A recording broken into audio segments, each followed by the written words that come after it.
Call this meeting to order, please rise. Pledge allegiance. I pledge allegiance to the flag of the United States of America and to the republic for which it stands, one nation, under God, indivisible, with liberty and justice for all. Roll call, please. President Barton, Present. Vice President Dobler, Present. Commissioner Scholar, Commissioner Jones, Present. Commissioner Lasanti, Present. Solicitor Labato, Manager Patterson. Here. First item on the agenda is approval of minutes. I need motions. Let's do this together. To approve the minutes of the March 16th, 2015 legislative meeting to the March 26th, 2015 special meeting. You do both of those at one time. Yes.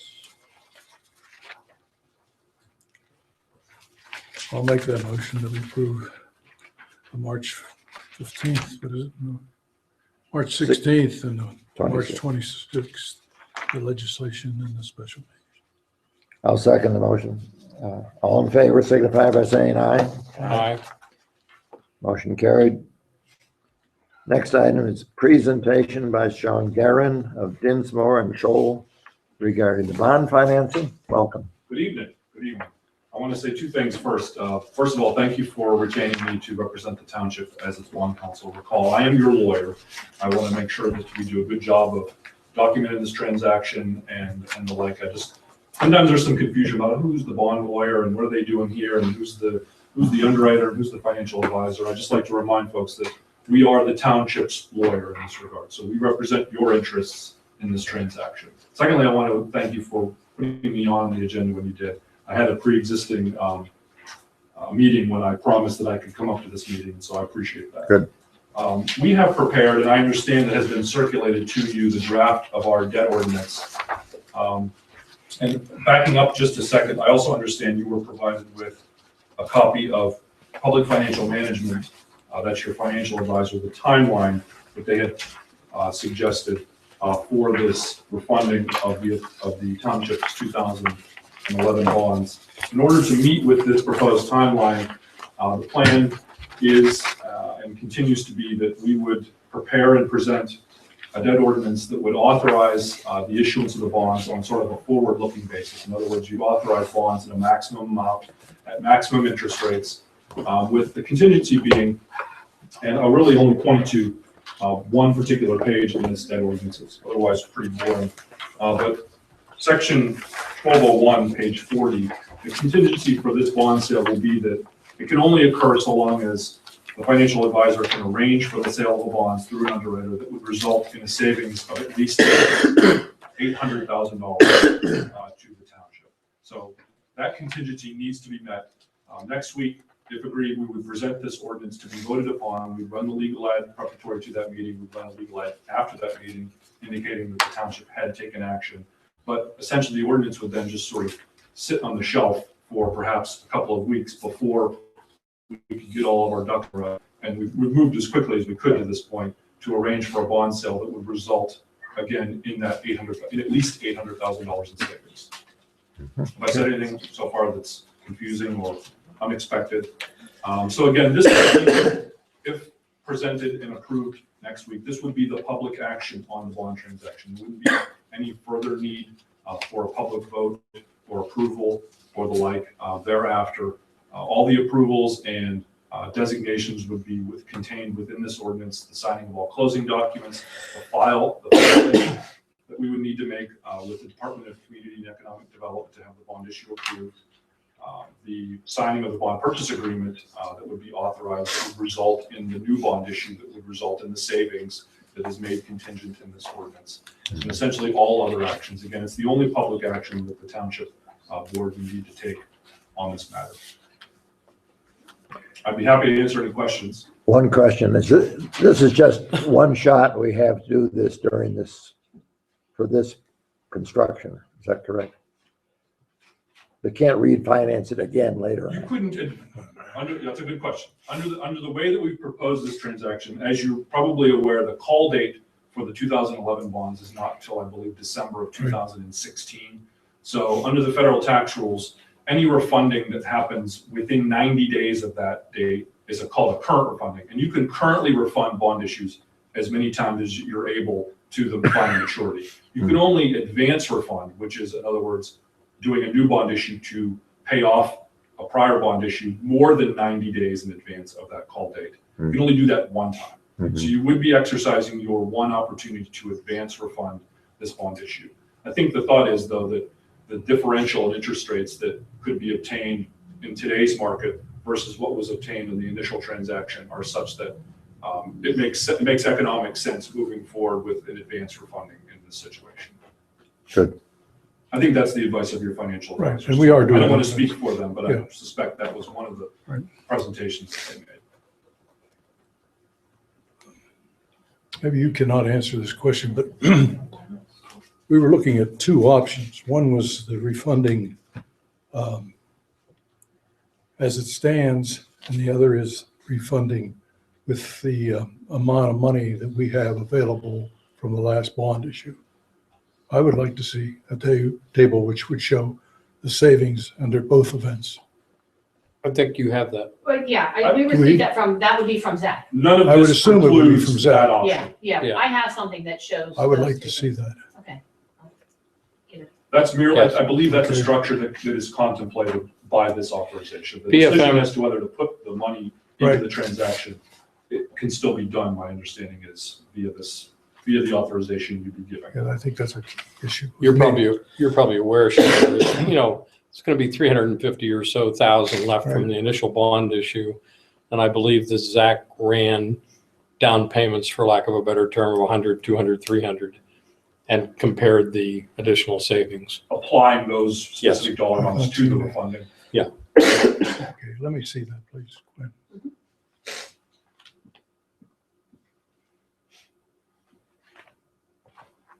Any other questions? No, that's all I have. The legal ad is scheduled to run in weekly, and also my understanding is in the daily neighborhood edition of the Trib on Thursday, which will require at least 3 days in advance of the action meeting to run our legal ad under the Dead Act.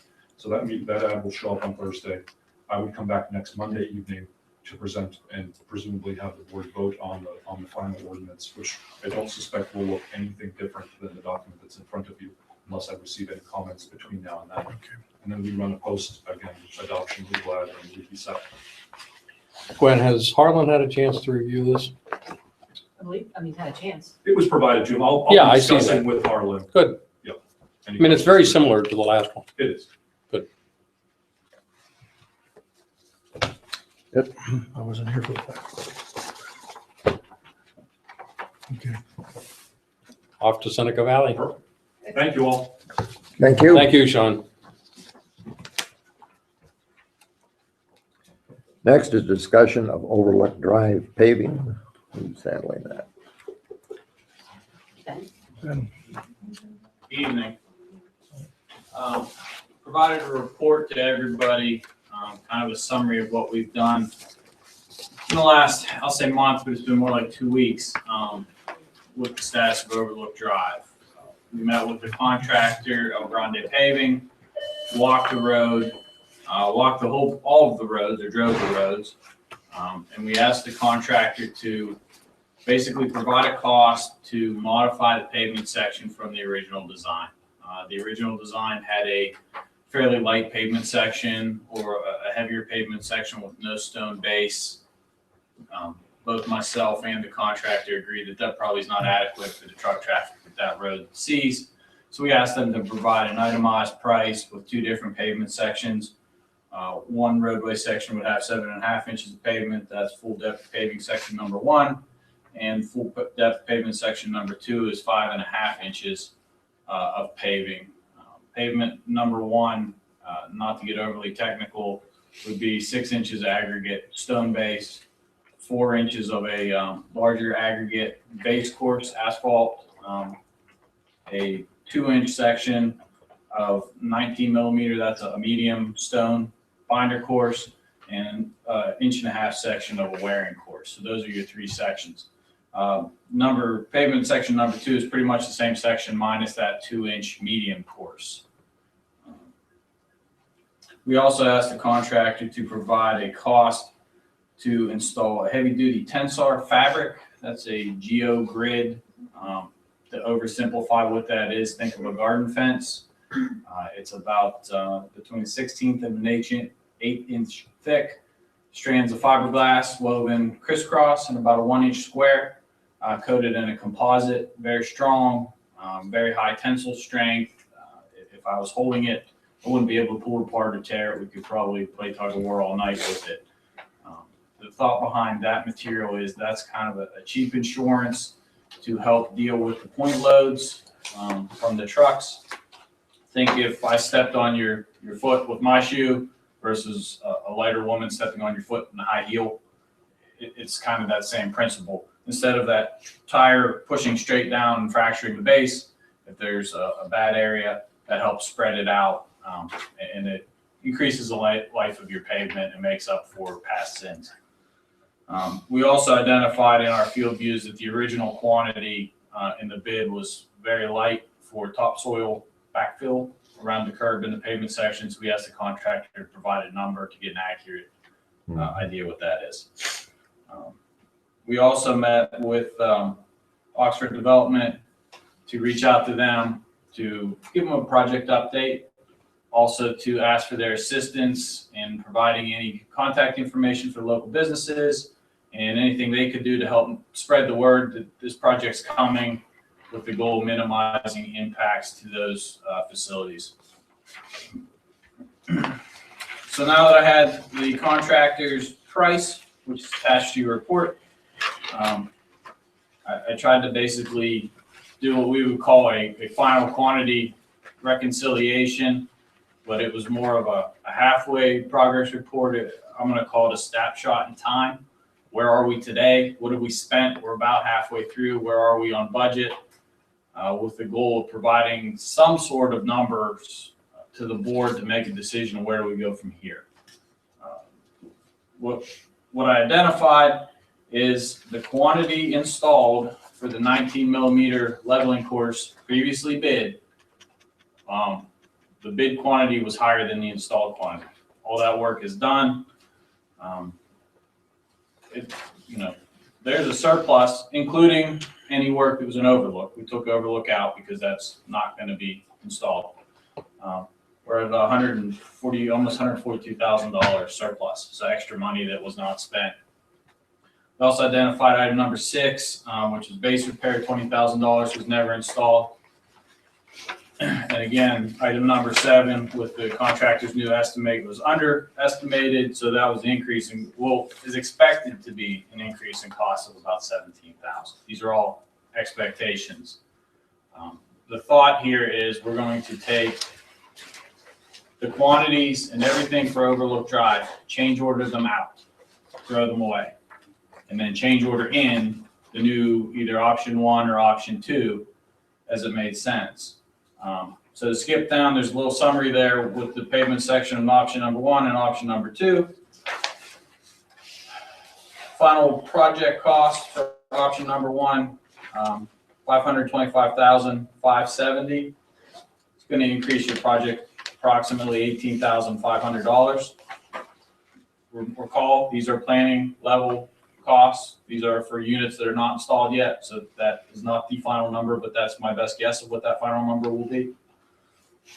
And pavement section number 2 will actually decrease your overall project cost by almost $32,000. Without knowing your budget, knowing your exact situation, I don't want to stand here and provide you should go this option, you should go the second option. But in my opinion, pavement section number 1 is typically what you would see in an industrial park like Overlook Drive.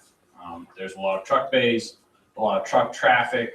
One thing to keep in mind is we're not necessarily looking at what's going to be there today, what is there today. It's more of what's going to be there or what's the potential to be there in the future. We're designing this road for a 20, 30-year life, not today.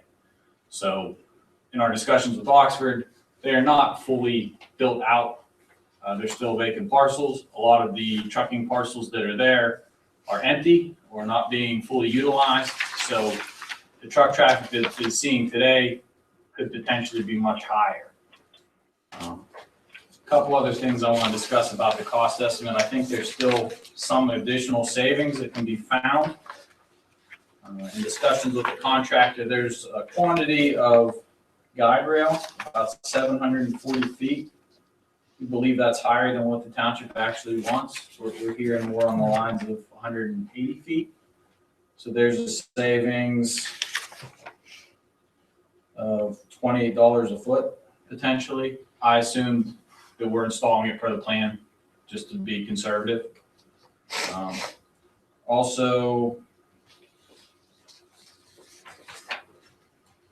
wedge curve in the quote, the contractor quoted $1. However, his line item price was 70 cents a foot. I asked for what was the reason for the 30 cents difference. He fully admitted that it was pulled the price off the top of his head. I asked him if he would honor the 70 cents that he originally quoted, and he said he would. And also in the original quote, they specified a class 4 fabric instead of the Tensar. In the base bid, that's more of a, think of a plastic tarp kind of interwoven. If we decide to go with the Tensar fabric, I'm going to ask for deduction of that fabric out of his original unit price to help offset the Tensar. You're going to use one, not the other. I want to deduct for the one we're not going to use. You're going to pay more. The amount, couldn't tell you off the top of my head, but I would expect you're looking at about $1 a square yard, whatever the measurement is that he specified. So just want to make sure you're not paying double for something you're not using. Schedule, contractor would like to ideally start next week is his goal. I told him that based on discussions with Gwen, we're probably looking at an information session today, ask questions, get some information, make a vote next week, and he was fine with that. He's willing to work with the township on that. Said many times he appreciated the township work with him last year, and he has not forgotten that. And he's incorporated that into, I guess, his price for what that's worth. Also rode around with the roadmaster, identified areas that had deteriorated over the winter, areas of concern. The contractor agreed that they were most likely condition of the bad winter, bad conditions when they were putting them down, and agreed that when they're in the area, they will address those at no additional cost to the township. He also made the recommendation of let's let them ride until they're on site, and then we will go back out with him while the equipment's here, mark out the areas and replace them. So basically give them another month to see if anything else surfaces, which I think is the right way of handling that. So a lot of information. Hopefully it's. Let me summarize for you, Bill. Sure. And then we talked about it. I agree with certainly the approach on the truck traffic and the redo on the overlook. I think what we're talking about here, Ben, is that we're going to close out the contract as it exists now.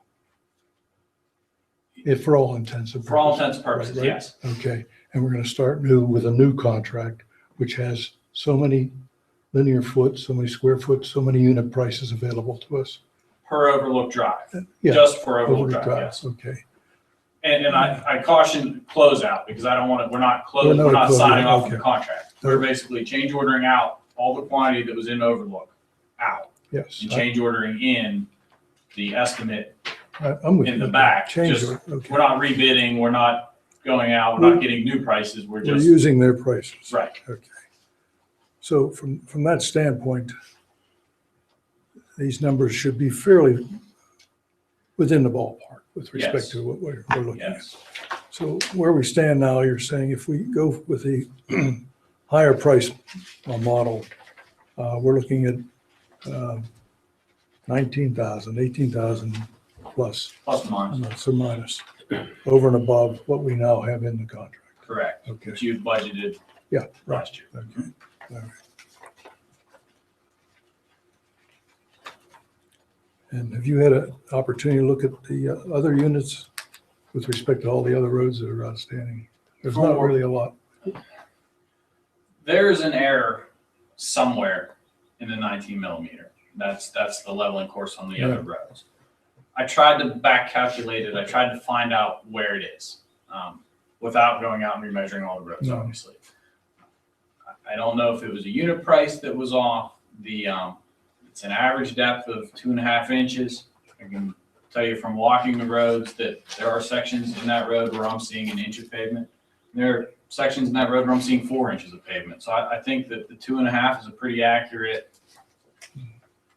in the middle. I don't know if the previous engineer missed the lengths by the widths. I reran new areas. I reran new unit weights of the material. I don't know if someone lost slips. I don't know what's happening there, but I've been assured from the contractor that all the 19 millimeter has been placed on the job.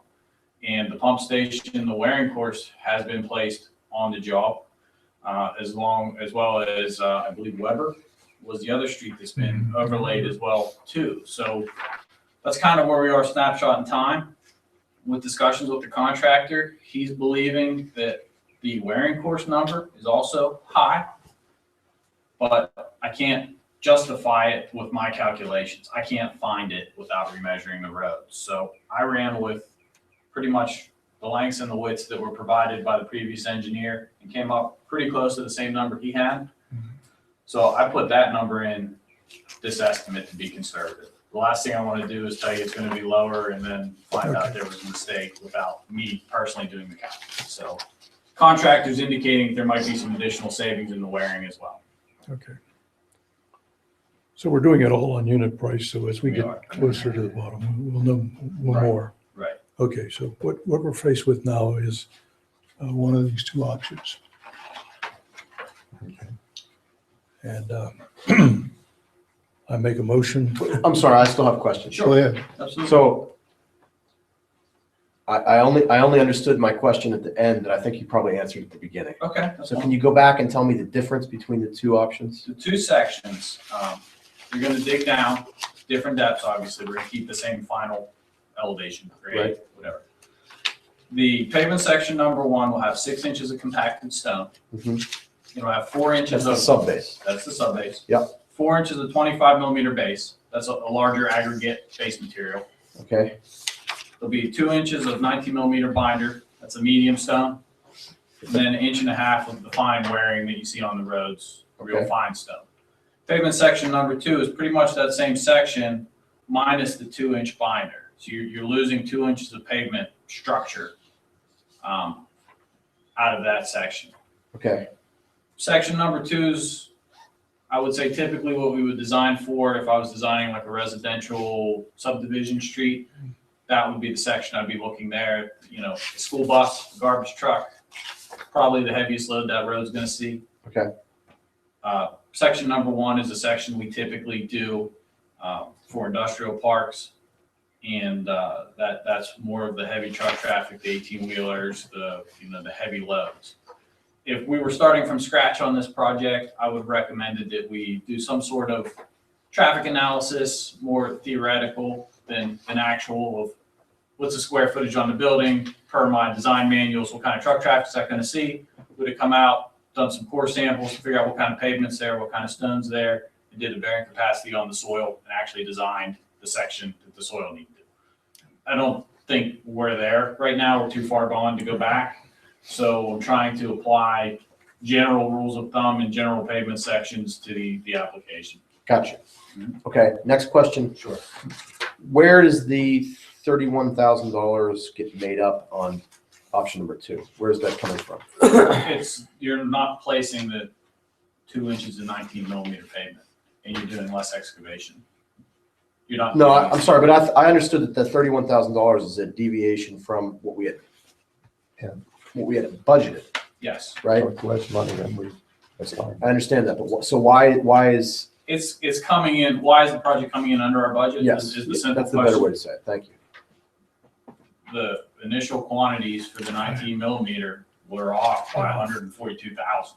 That's where, so Gotcha. if you'd have went just go, you'd have come in extremely under budget. I So- gotcha. Okay. Question. Mhm. Originally, big concern in that area was drainage. Are you satisfied that that situation is corrected? Oxford Development had done some work back in the cul-de-sac, in discussions with Township Roadmaster and the surrounding businesses, as explained by Oxford. They seem to be happy. It seems to be working. The township's been out looking at it. We're gonna keep the same grade. I looked at, do we try to raise the road up to minimize excavation to save some costs? There's just not enough. I don't have enough information. I don't have a survey. I can't guarantee that it's gonna work right. So in the back, it's currently working now. We'll have to make sure during construction that everything is graded in a manner to make sure that it still drains to the low point. We don't have ponding, we don't have puddles. Looking at the sides, we're gonna maintain the existing curbs. We're gonna propose curbs again. They seem to be doing a good job of directing water to the inlet. And then everything behind the curb on the uphill side goes to behind the curb in a semi-swale drainage way down to a pipe at the intersection. And everything on the downhill side seems to either grade into the road or lay back in the lawn areas away from the road. So I didn't really want to go, didn't sound like you wanted me to redesign it. We didn't want to survey it. Short of that, the drainage improvements we can do is add one little pipe here or try to tweak a grade, which we'll work with the contractor in the field, but we're kind of limited what we can do with the resources we have on this one. But yes, drainage was a consideration when we looked at it. Okay. Do we need a motion tonight? Do it either now or you do it at the next meeting. Well, if you're gonna make a motion, Tony, I'd be interested to hear it now and then have us vote on it next week, but I'd like to hear what your Well, application. my recommendation is we go with the larger depth and so forth, the heavy load. We are talking about a lot of truck traffic there. And we're trying to improve that whole system over there, and we want to make it as convenient for our commercial operations as possible. And I think we should spend the extra money to give them a good road. So why don't I suggest, Tony, that you make that motion tonight and I'll Okay. second it and then Okay. I'm gonna vote to table it. Okay, all right. Okay, I make a motion that we go with the proposed section 1, which is the heavier section. And it will cost us potentially $18,000 more than what we have in the budget. And I make that motion. Okay, so I second. Any Yeah, I have a further question. discussion? Okay, go ahead. I mean, what we've left out of this, of course, is the question of budget. So where do we stand in terms of this additional portion will come out of 2015 budgets, correct? That's right. And the original contract came out of 2014 budget, right? It also came out of savings, prior savings for paving. Okay, That's where it mostly came from, but we do have it, 18,000 is not a problem in the 2015 paving budget. okay. And then where would that put us in terms of 2015 projects? We don't have any paving projects scheduled for We don't have 15. For any. 15 and 16 and possibly 17, the plan is to bank some money for future paving in about 5 years. So the next couple of years, we'll be saving money to do another larger project in a couple of years. Yeah, we have no major paving. We have small We have projects. residential roads left, yes. And Okay, frankly, we don't know where we stand until we get through with this whole project. Right. There's a question about the quantities, and this is a unit price project, and we'll pay whatever the units are, and we don't know what the units are. So Y'all keep using that term, and I hate to sound stupid, but what does that mean, unit price project? You're paying by the foot. by the So foot, if you were at, say, Home Depot and you're buying electrical cable, you buy 10 feet at $1.25 a foot. Right, It's that. Instead of 10, you want a 12, you pay by $12 a foot. as opposed to what? lump sum. lump sum. So the whole job is unit price. So it all depends on how accurate the original engineer was with his unit prices, and we've seen so far that there's some money on the table here. Well, there was 140,000 overcharge, Over bid, overbid. yes. Not overcharged. And then we're 30,000 in the black heavy stayed there. Where did the other 110,000 go? From the project, It's the unit price. Unit And price. when we do I'll even do one here. When I do a project unit price at the end, I mean, you bid the quantities. At the end of the job, they never match what you Never bid match. exactly. Right. So you do a change order at the end, so everything balances out and it works to zero. It's more of an accounting exercise than an engineering exercise. That's what's happening here, is the original engineer bid these many tons, and we did all the first wearing course, or the first leveling course on all the roads, and he came in way lighter in actual material place than what was bid. So that's where the money changes. And like I said, I think there's some opportunity for some additional there. They're probably small potatoes, but it still looks like it's dollars towards the So township. theoretically, the minus the cost. 18,000 could decrease. It could, We're it could. hitting a moving target. Here's where Right. we are right now. As we get further along in this project, we'll know. And I think the original overlook was around 206,000, Yes. something like that, and this Yes. is now 276. So it is a $75,000 increase in the cost for overlook, Right. but it's not, There's more there's material. more, yeah. So who was with you? What township officials were with you? Tony met with me on Overlook, and Tom was with me on Overlook and the remainder of the roads on both times. We reviewed them once with the township, and then with contractors here, we drove the roads again to try to pin the township or the contractor down on repairs. Tony, do you think Tom is in agreement with your motion? Yes. And to Matt, your question, we really haven't refined the budgetary needs for the reserves for roads over the next 5 years. We have a good guesstimate, but I think that's something that this engineer and we will work with. So we really don't know yet. Right. But I don't think $18,000 is gonna, Do we have a guess of how much we were hoping to save each year? Well, this, in 2015, the budget included a transfer of $300,000 from the general fund, say, just excess, into the paving account to start banking for the future. So when that transfer comes in, if we take 20,000 out of it, we're still well on track to, it'll be 300 this year, and then the next few years it'll be much smaller than that. That was just a one-time pull in from the. So we're talking about 18,000 out of 300 some thousand. Yes. Mhm. And then in 2 years, we have 100,000 freeing up. But I think suffice it to say, we're headed in a good direction. We need some detail, we need some refinement. But I think your conclusion that the 18,000 is not going to cause any short-term difficulties is correct. That's a key. Okay, so if there are no other questions, I move that we table this until next week. I'll second that one. We need to vote on that. Did you vote on Okay, voice, all in favor, signify by saying aye. it? All right. Opposed, motion carried. Excellent. Thank you very much. No problem. I will- Awesome report. I will, was it clear? I mean, is that what you guys, understandable? I don't want to talk into my computer and speak sometimes because I see people glaze over. You got a tough problem here because you got people who know exactly what you're talking about, and you got people who don't have any idea what you're talking about. Lawyers So you think got a lawyers- tough room. Yeah, it's a challenge, I like it. I will prepare a change order for execution at the next meeting, so the paperwork can be done, at least on the township's end, and then once the contractor gets it back to us, we'll redistribute, and should be good to go.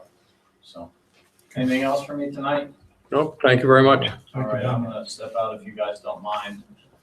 Please feel free to call me with any questions or if you need anything else. Good enough. Thank you. Thanks very much. Yeah, anytime. Next item is discussion of Aleppo Township policies. The auditor had been recommending for a while, as a result of prior audit, that the township needed a few more policies in order to kind of firm up the rules in certain areas. And so what you have in front of you are 4 of the 6, I believe, you recommended. And there are 4 in front of you tonight. The whistleblower protection, anti-fraud, travel reimbursements, and cell phone use. And so these are 4 different policies that they recommend that we have in place. And so what I did was, find some models and tweak them so that they were appropriate and fit the size of our township and what we do here.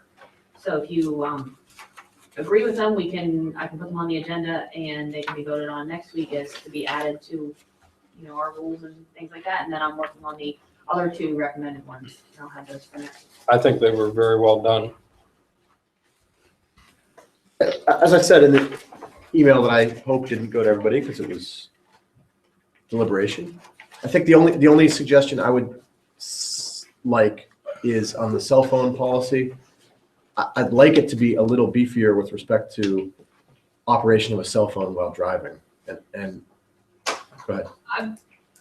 In theory, I agree, but I know there are times when the guys are out in the trucks that they need to be reached immediately, and if they're driving and it's not always feasible to pull over, they use their judgment on when to answer and when not to answer. I do not get texts from people driving. I know that, most of the time there are 2 guys in the car, so, I can call or text the one who's not driving. Except when plowing, there's one guy in the car. So that's up to you. If you want me to add. Well, for the benefit of people who, I saw it, oh, you did too. Okay. but I think it was only 2. Okay. Yeah, the draft policy says something about, it says, I think it says no texting, and it says, no, or, I can read through that section. yeah, please. Reading or responding to text messages while operating a township vehicle or while on township business is prohibited. Cell phone calls should be handled. Take that line out. That one part I don't like. You can be on township business and still get a text, so I don't like that one. Cell phone calls should be handled by pulling over to the side of the road until the call is concluded. When driving, operating machinery or equipment, or working in close proximity to machinery or equipment, employees must allow a call to go to voicemail until the employee is in a safe working environment. And see, I think that what you're saying already gives you problems with what you said tonight, that I don't think It already says pull over. right. Yeah. All I want to see it is be beefier, not just text messages, but emails, surfing the web. It seems like this is a policy that's maybe like 3 years old. And Okay. I would like to see it be So just more add of an in affirmative. adds a few more, including but not limited to events in this. Yeah, and I think I gave you a whole laundry list of things that I think should be in there. Again, text, emails, surfing the web,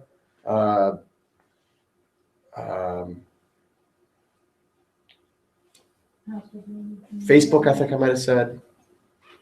But I just want it to be you're not operating a cell phone while you're driving. Period. You're not operating. Put that in there. I think that's kind of the way I had phrased it in my Just don't suggestion. operate a cell phone.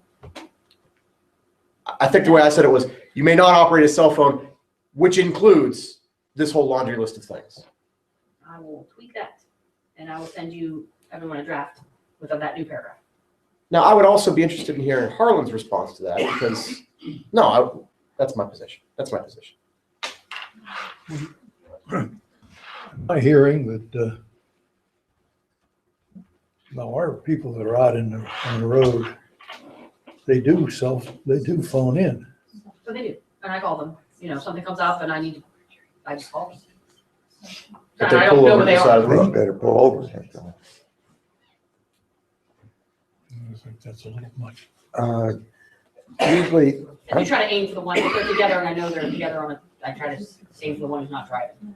what's the general public policy? Isn't it, if it's a hands-free device, aren't they allowed to? That's correct. And you don't think that's safe enough? I do not think that is safe enough. Okay.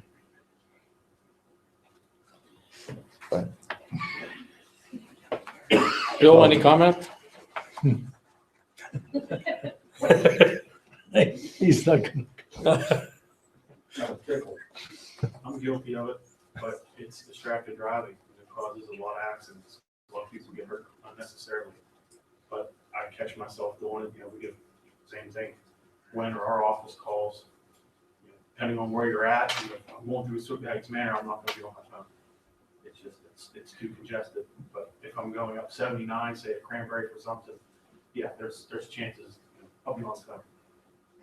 But it's a judgment call. What is Well, you gotta be Pennsylvania careful law? what you're asking for, though. If you put always or never in there.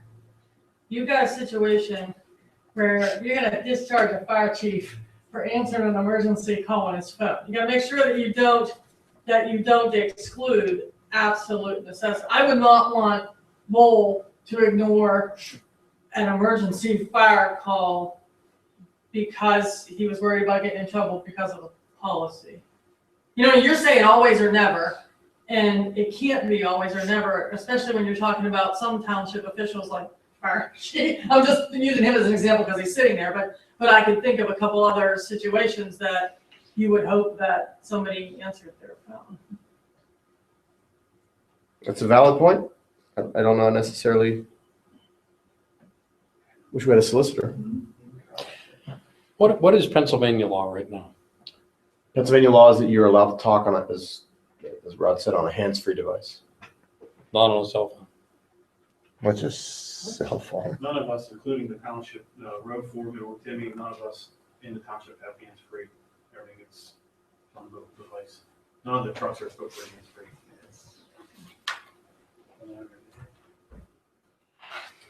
Maybe we should consider that. I mean, That could be an easy fix. Mhm. I used to always have hands-free. I am of the attitude that the law that says that hands-free device is okay is incorrect. Mhm.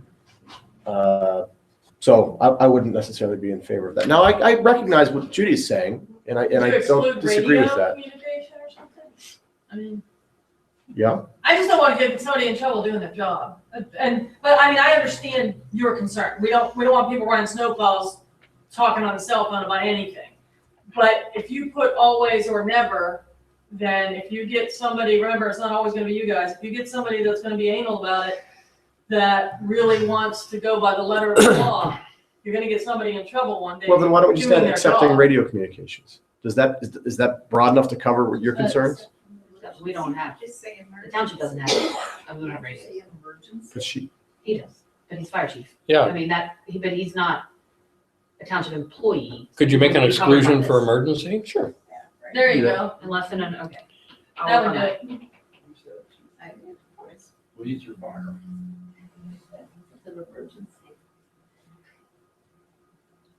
And Okay. is the auditor's but a concern, public emergency, public. is the auditor's concern protecting the township from liability? I believe so. It looks that way if you read these. These are the kinds of policies that he recommended. that we- I think with exceptions for emergency. You know, if your dad had a heart attack, your wife's having a baby in the car. Okay, so You want to keep- we'll do this next week. Yeah, I will change this last paragraph around and I will send out this policy again for everyone to review before the meeting. And then I'll just put these four on the agenda for adoption for next week. Okay. Okay. Another question on the same, Thank you. are we collating all these in a book or what? Well, what's that's, this? yeah, that's Kim and I, Kim, guess what, we're gonna talk about it. We need to talk about it, because we have we have a large expenditure policy, and we have some other things that are just here and there, and I wanna get a book together that, because we have an employee handbook, but this is different, and this isn't the same thing, so I wanna get that stuff together in Okay. a central place as well. Okay, let's move on. Discussion of Louis and Son subdivision application. Okay, there were two applications received by the planning commission and reviewed by the planning commission at their last meeting. The first one was submitted by Louis and Sons, and that is to subdivide a parcel on Glenfield Road. And this was reviewed by the county and reviewed by the engineer.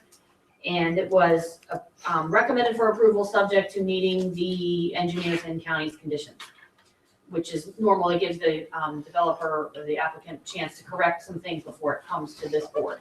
Harlan also has a couple things he's looking at on some of these parcels, so it may or may not be ready to be approved next week at the meeting. I will have more information from Harlan and from the applicant If the applicant didn't make all the changes to the drawing that were needed, then I won't put it on the agenda because it's not ready. Mhm. And we don't like to approve things with conditions once it reaches this board because it's very hard to keep track and follow up if those conditions were met. So we'd rather have them clean it up before it's approved. So What are the may or may not. what are the purposes of the subdivisions? 2 houses. Yeah, a lot of times 2 houses, or, you have a large parcel and you want to sell one of them. You can sell the land. So I believe that's what they're want to do for that one.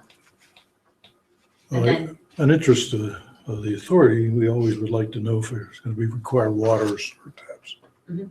yeah, I don't know of any construction plans or anything for that No, site. I don't know. No, They've not that said. will come next. I That will guess. come next, Okay. if they sell it. So and we're then not, we're not approving any construction plans. No, this is just the Just subdividing the lot. dividing it. Okay, I got you. And then for the next one, Rod, if we could go just say, next one, basically the same story on the Okay. next one, which is Fine. the Trapezoid Mendocino subdivision application. That is for a parcel on Glen Mitchell Road. Currently, I should draw a picture. There's a parcel's kind of like a backwards L.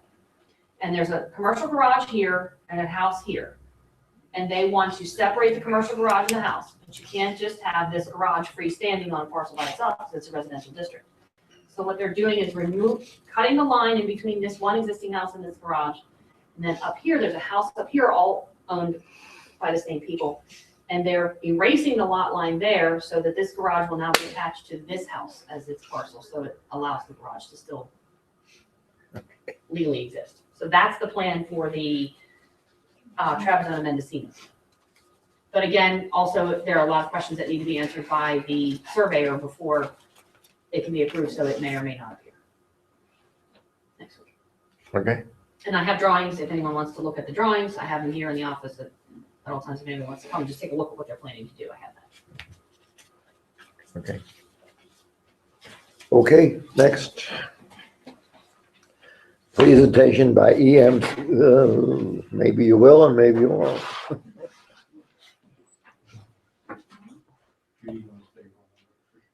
I'm gonna need Mr. Presidente to move up the right. Against my principles, I'll move left. And I'll stand on the right.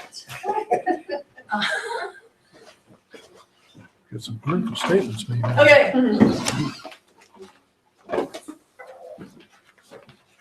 First of all, Merry Christmas. You have standing before you your emergency operation plan. And I need to clarify what that is. This binder is your emergency operation plan. The reason that it's divided, and this is basically a bunch of political gobbledygook about responding to emergencies. But this is your public plan. So if anybody would come in and say, we need to see your emergency operations plan, this is what they would get. This is what's publicly available. Okay? The supporting binders that you see here, and there's several more to come, are the most important one probably is the resource binder. That includes Masonic COP, Bulls is an appendix to that, the authorities is an appendix to that. All of that is confidential. That's where your phone numbers are, for example. That's where all our contact information is. That's where the nitty gritty of, okay, the Masonic catches on fire, what do we do, is contained, is in these binders. So that is not discoverable public. That's not public information. So you never want a response to an emergency after 9/11 to be public. So you don't want your nitty gritty of how we're going to respond and what equipment we have and what abilities we have as a township available to the public. So that's why the county recommends that you divide it. So it's in 2 pieces. One is your EOP, which is what you're going to adopt by resolution next week. And we'll talk about what has to be in there. And then the rest of it is the supporting documentation that we'll talk about why that's there. Okay? What you are adopting is the public version of your emergency operations procedure. So we're well on our way. There's some things that we have to do. We're about 2/3 of the way there. And we're here because we have to be here. What we're doing now is actually part of your required education as elected officials. The Pennsylvania Emergency Management Services Code, you can see the numbers there if you want, directs us to have a plan in place. We're directed by law, and it's your responsibility as elected officials to have that, and I'll tell you why in a minute. The last emergency operation plan that Aleppo Townships adopted by resolution was in 2003. That plan expired in 2005. So you have been non-compliant since the year 2005 with the lack of an emergency management plan. PEMA also requires that we be NIMS compliant, and I'll talk to you about what that is. That's the National Incident Management System that is used across the board.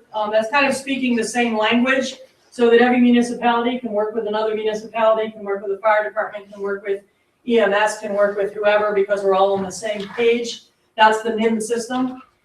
Aleppo Township's last, and there's copies of these documents in your little packet if you want to look at them. The last compliancy document for Aleppo Township was 2006. So we're also in non-compliance with NIMS. We're on our way to fixing that. In order to qualify for a number of fundings, we must be in compliance. In order to, and this is the important one, in order for the residents of your township to qualify for mitigation and or disaster funding, you must be in compliance.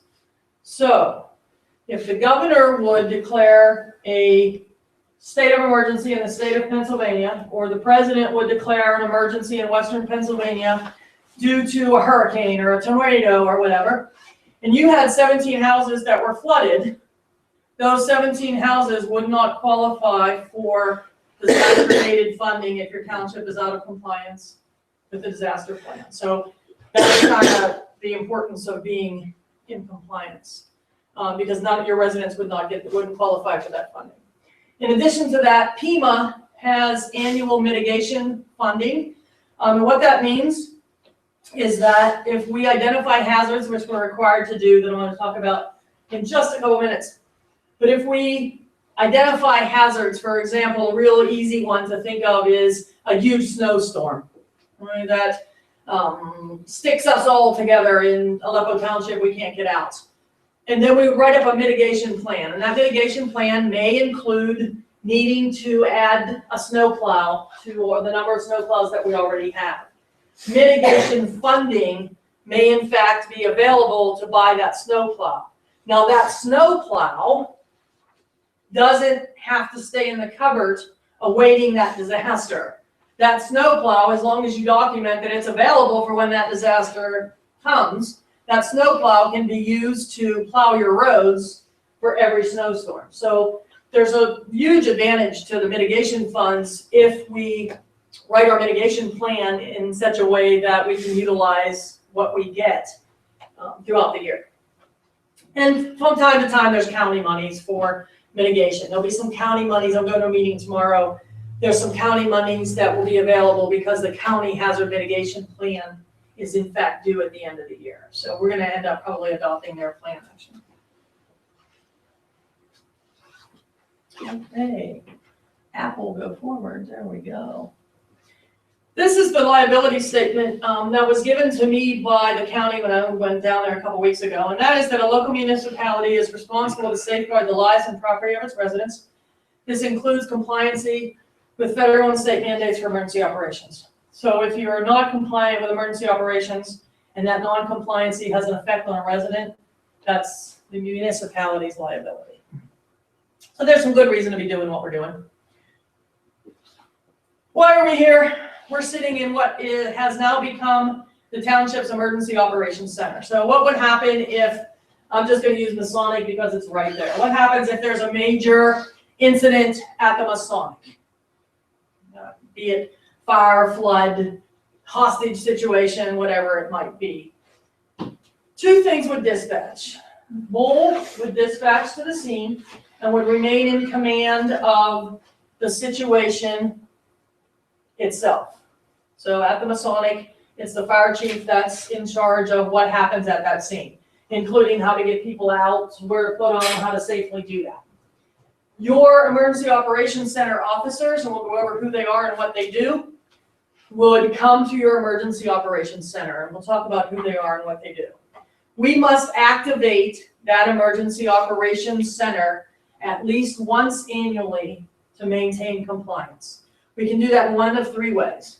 One is a tabletop drill, where we sit here and we pretend that Masonic is on fire, and we talk about what we would do. Second is a partial response, where we actually bring our officers in.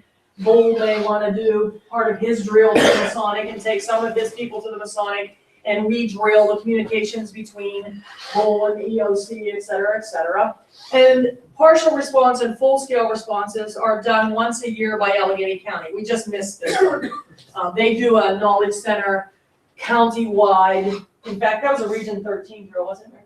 That was a region, which is all of the counties wide drill that included all of the hospitals, all the municipalities, all of EMS, et cetera. So they give you the opportunity to participate in at least one drill annually that meets that requirement. I have a fun idea of how we can do that when we get this done. So here's what happens. Coming here is the emergency management coordinator. This is required as the #1 compliancy for your municipality. You must have an emergency management coordinator. And you can have up to 5 deputy emergency management coordinators. We currently have 1. We used to have 2. One was actually Bull, which we took off because I don't even think you were aware that you were on there. And for that reason, you kept getting delinquencies all over the county. You were showing up as being delinquent. He didn't even know that he was an emergency management coordinator. So we took him off. The second one, I want to introduce to you Mary Carolyn Nash. She is the emergency medicine services coordinator for Heritage Valley, Swickley. So she does all of their disaster planning and oversees the quality assurance and the medical command for Valley Ambulance, which services our township. So she's agreed to take the operation officer seat in our EOC. The emergency medical coordinator oversees the functions of the command center during its operation and is responsible to Allegheny County for all of its required reporting. Now, I want you to keep in mind, Gwen and I were talking about this ahead of time. Does it always have to be a giant disaster that opens up an entire EOC? The answer is no. The EOC can be utilized for something as small as, and I was looking for an example, and I'll use the accident with Duquesne Light. The EOC can be used for something as small as you need the logistics person to rattle somebody's chain to get Duquesne Light out here sooner in a situation where Bull has wires down across the road, nobody can get out and nobody will answer him and he's too damn busy to keep making phone calls.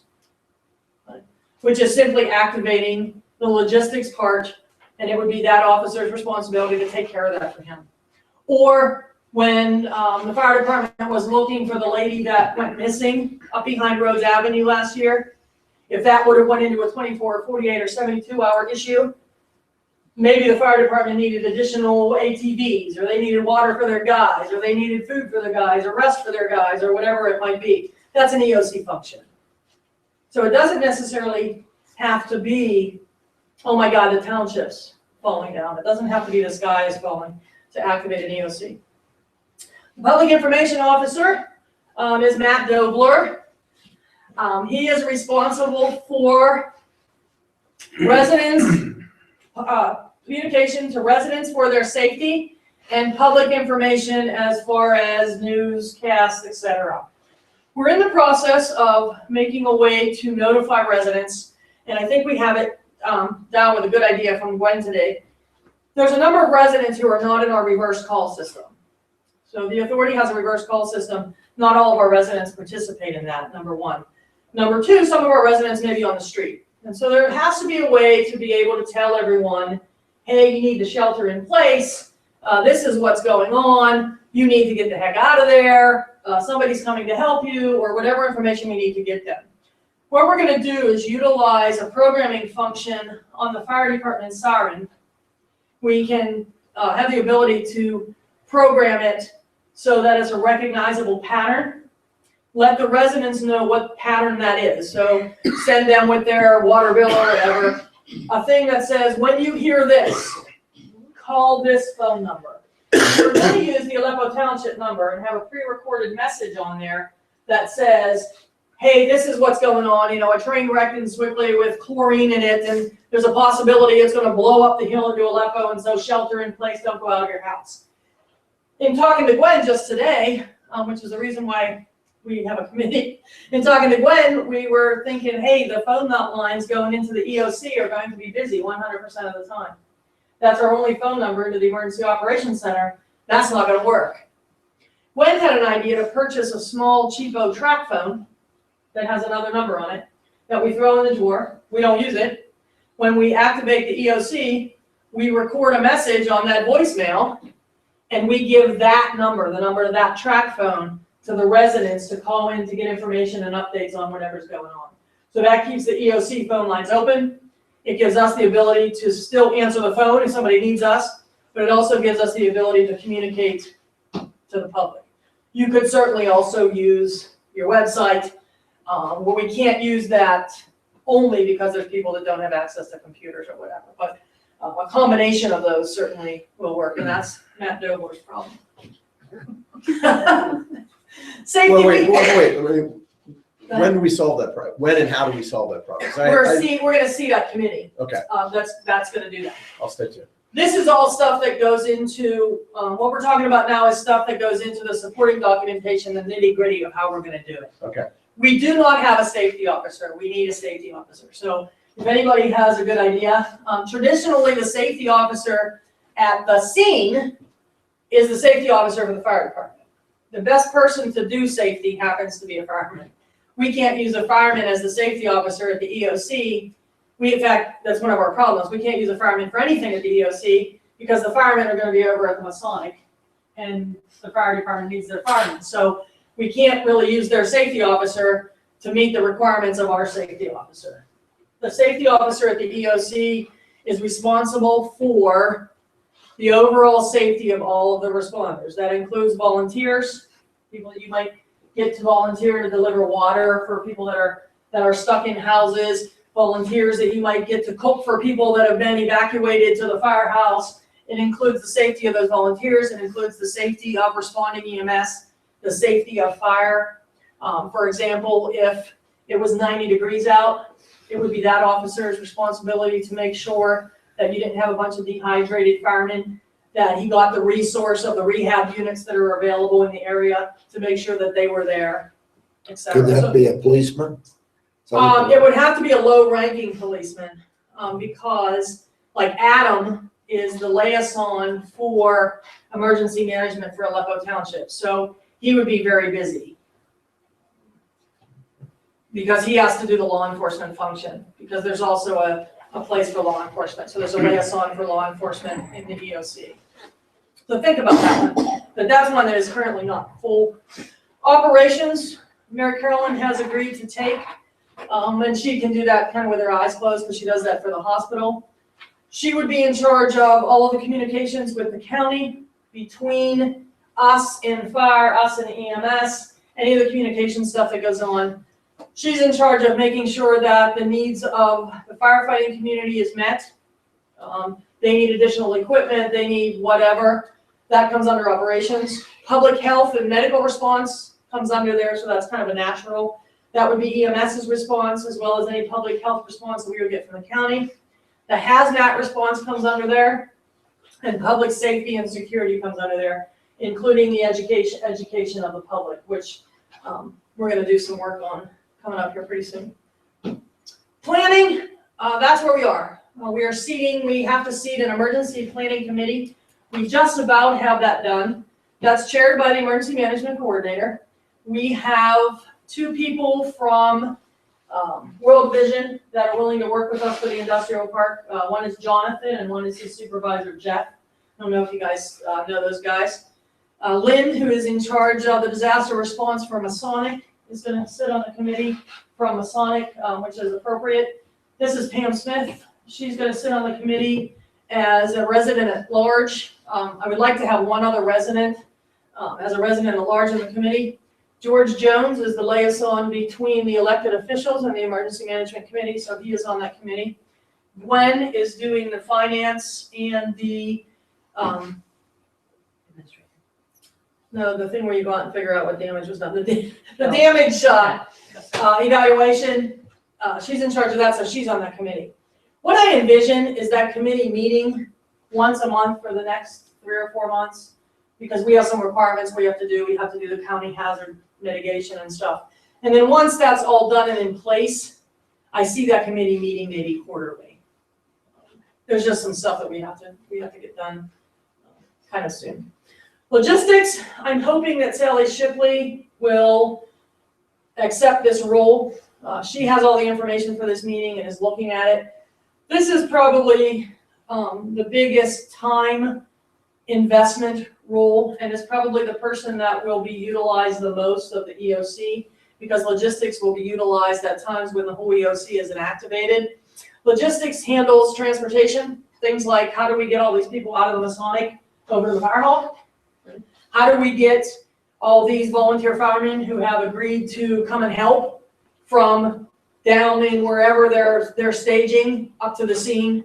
So that comes under there. Public Works and Engineering comes under logistics.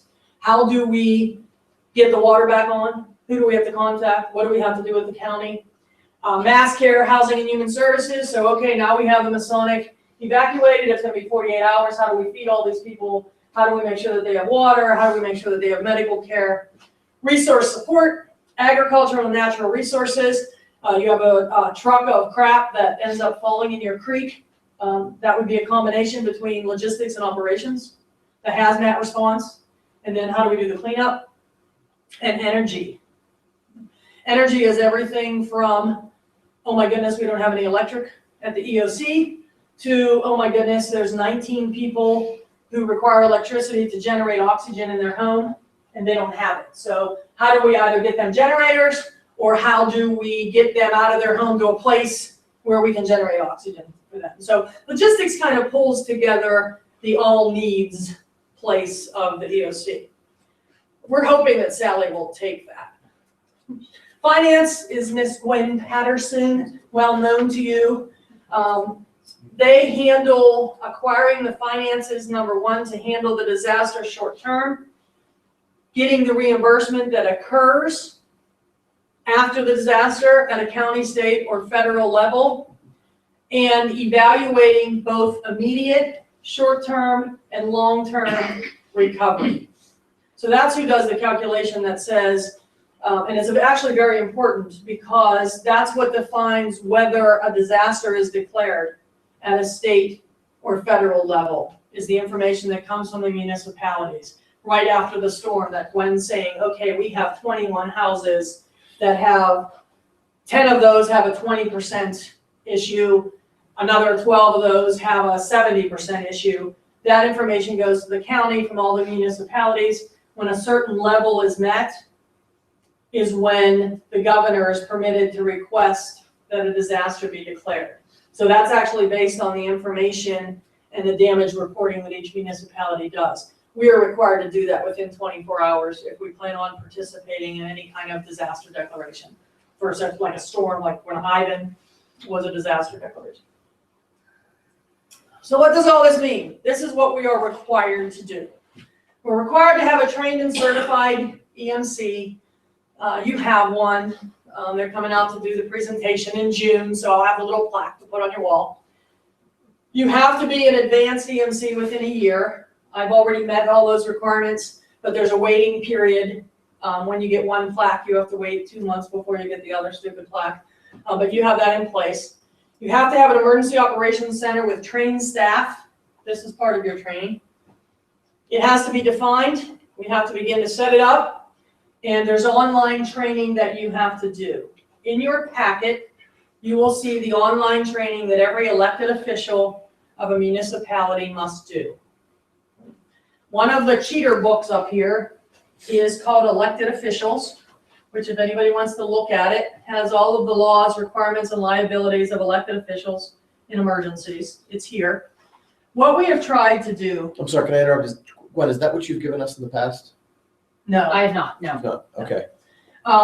What we have tried to do, and MC is kind of the queen of this. Oh, maybe. We have tried to, this is dated 2014, so I don't know. Yeah, I may, yeah, I'll check that out. But what we've tried to do is we're going to set up the EOC so that when you come in, there will be a notebook for everything that you need. There's a notebook for forms. There's a notebook for Gwen for damage assessment. There's a notebook for elected officials. There's a notebook for training and drills. We have purchased clipboards, the enclosed clipboards, so that each station at the EOC will have a clipboard that has your checklist on the front of it, what has to be done, what needs to be in place, all of the forms that you're required to fill out, all of the reporting that needs to be done for that station will be within that clipboard on this red cart, which will be in the cupboard. There's a couple other things that we have to get, that we're getting to. We also must have a hazard mitigation plan.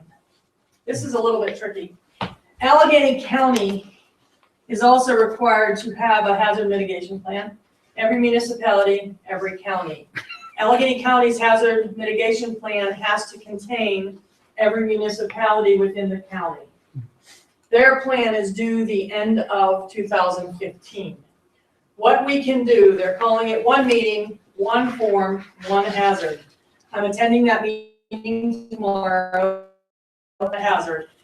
When the county's hazard mitigation plan is accepted by the state, by PEMA, and it is adopted by resolution, every municipality is permitted to then bring the county hazard mitigation plan to their commissioners for adoption by resolution, so that we don't have to write our own municipal hazard mitigation plan.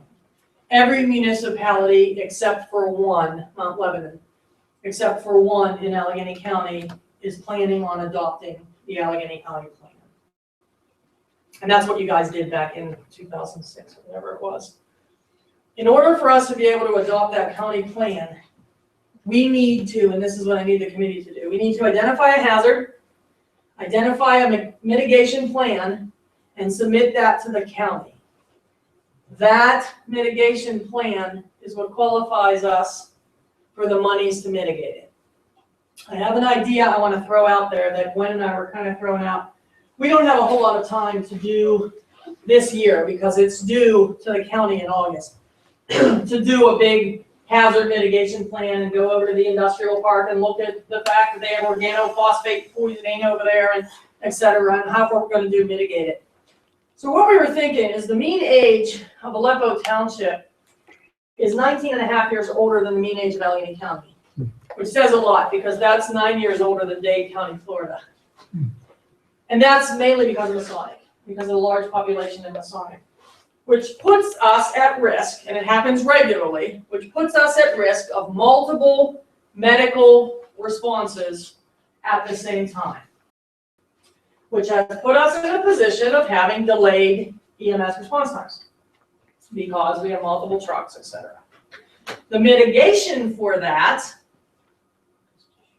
is, well, you could do that, but then all we would be able to buy is bullets, but is to place AEDs in the community, do training for our individuals on first aid, CPR, and AED, and work with our fire department to do QRP. If we use that hazard, then we can use our mitigation funding to possibly fund some of those AEDs or some of that equipment that would be needed to do a QRP situation. So, and we have those statistics readily available. So it's very easy to find out how many times EMS responds to Aleppo Township, how many times there's multiple calls, what the mean age is, et cetera. So it's just an idea that we're going to throw around with the committee because I can't come up with another huge hazard that we can actually come up with a mitigation plan quick enough to submit it and be compliant by this year, which I would like to do. So kind of tuck that or tuck another idea of an Aleppo Township hazard in the back of your head and come to me with it quickly. You must have a current emergency operations plan. We're going to have that as of the next meeting, hopefully. You guys will adopt by resolution an emergency operations plan of Aleppo Township, and we will then be compliant with the federal mandate for EOP as of that date. We will be compliant with NIMS only after our elected officials take the required 3 or 4 online courses that are required to have NIMS compliancy. At that time, we can sign our NIMS compliancy document. You guys can vote on that or agree on that, and we can send that to the county, and we will be fully compliant as soon as we adopt the county mitigation. So that's the 3 steps of compliancy that we need to do. Couple things that we need to buy, most of which Glenn has already gotten. We need to purchase radios. They're cheap. I thought they were much more expensive than that. We can get two-way radios that will enable us to communicate with police, fire, EMS, Allegheny County Emergency Operations, Quaker Valley Public Safety, all of the surrounding fire departments, police departments, et cetera, for about $149 a piece. So we need to order 4 to 6 of those, which is the requirement of any EOC. You need one for each officer. That's kind of the largest cost. The other costs that we have are very little, and most of those Glenn has already done. They're on a list in your handout. It was quickie stuff, dry erase boards, and markers. We got the binders, we got the cart, etc. We talked about the reverse call system. The emergency planning committee has to come up with an evacuation plan. We have to have an evacuation plan in place. When I believe you were getting us maps, am I right? Right. Gwen found way back in 2003 the beginning of a plan that was, I guess there was a committee at one point that kind of ultimately fell apart. But in the beginning of that committee, they were working on an evacuation plan using residents in charge of individual streets. So to do check-ins and make sure that, say, I don't know, say Swickley Heights Drive is under an evacuation order. There would be, say, 2 or 3 people on that road whose job it would be to make sure that all those houses were in fact empty before they evacuated. And the committee was actually working on mapping all that out, and then it kind of fell by the wayside. Then we're getting maps. We need designated mass shelters. I'm going to talk to the Masonic, and the reason that I want to talk to the Masonic is that they also have not only the room for shelter, but they have the ability to feed and water because they already have that. So they have the ability to cook for a bunch of people and provide food. They have the ability to provide water. The fire department has, I assume you have generators, has the ability to have power, but doesn't have the ability to feed and water. So we were going to use the fire department as a secondary. If the emergency was at the Masonic and we can't shelter in place at the Masonic, we could, our second largest area in the township is the fire hall that would have generators. The problem with the fire hall and why we don't want to use it as primary is because we don't have the feeding and water capabilities there that we do at Masonic. Plus, we don't have to evacuate far because 2/3 of our township are already there. So we don't have to go very far. We don't need buses. The other thing that we need to do, and it's a requirement, is that we do citizen education. There's 2 ways that I thought we could do this. One is to design a brochure that has the overview of our plan, including the phone number to call, including the fire whistle code, where to get information, what to do in that brochure. The other one was, we were at the time talking about a picnic. We could disseminate that information there. The other thing that I was thinking of doing is activating the EOC and then doing a little family dinner thing for the people that are involved in the drill, because we have to drill it anyway, which would be an educational thing. The other thing that I want to do is offer a couple free CPR first aid AED courses to the members of the township. If you live in a local township, I would offer free CPR training, free first aid training. I have a neat presentation called I've Fallen and I Can't Get Up, which is kind of a funny presentation for older people that defines when they should just get up and go on with their life or when they really do need to call an ambulance or seek additional care. And it's a kind of fun presentation, but it's also an educational presentation. So I thought maybe we could offer that at Masonic, et cetera. And that would meet our requirement to do citizen public education. And it's kind of fun. We need trained response personnel. I'm sure that Bull already has that. I'm sure that he maintains the training of his fire department. He has to, so I know that that exists. I know that the ambulance service has an EOP that maintains the training of all the people in EMS. I know that MC has access to that, so I know that that exists. So this is actually already met. We know that we have trained response personnel. The only response that I have to get is the hazmat response that they have in the industrial park, because I just found out from Bull tonight that there's a large school of, a large pile of organophosphates at Scott's Lawn Service over there. which is some pretty lethal chemicals, and it's in very large amounts over there. So we have to have a mitigation plan for that. I didn't realize that was over there. And there's, who did he say, has a huge store of batteries, which is also a huge hazard. Who is that over there? Probably cricket. Yeah, Cricket has a huge store of batteries that meet the amount that makes them a hazard, so we have to do something with that. And the next thing we have to do is to, once we get it in place, we have to drill it.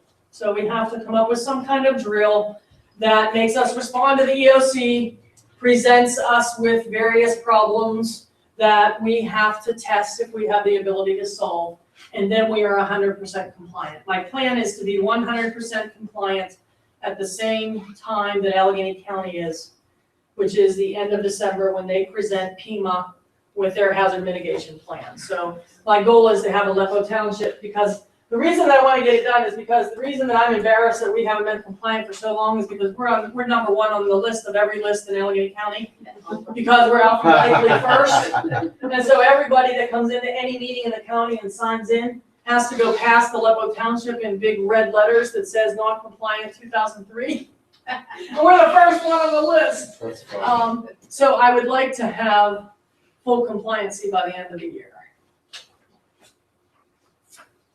Where the resource manual is almost done, we talked about the equipment.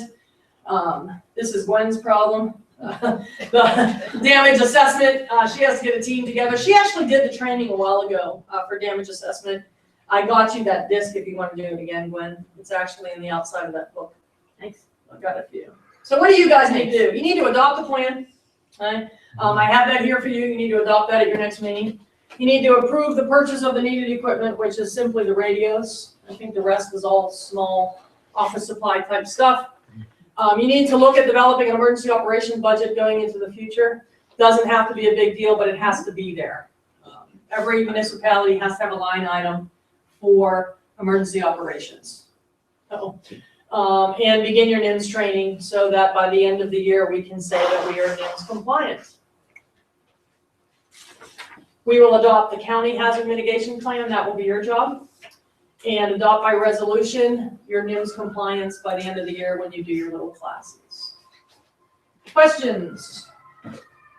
There goes Bull. That's why he has to talk on his cell phone. Do I read That's this? why Bull has to answer his phone. Speaking of emergency management,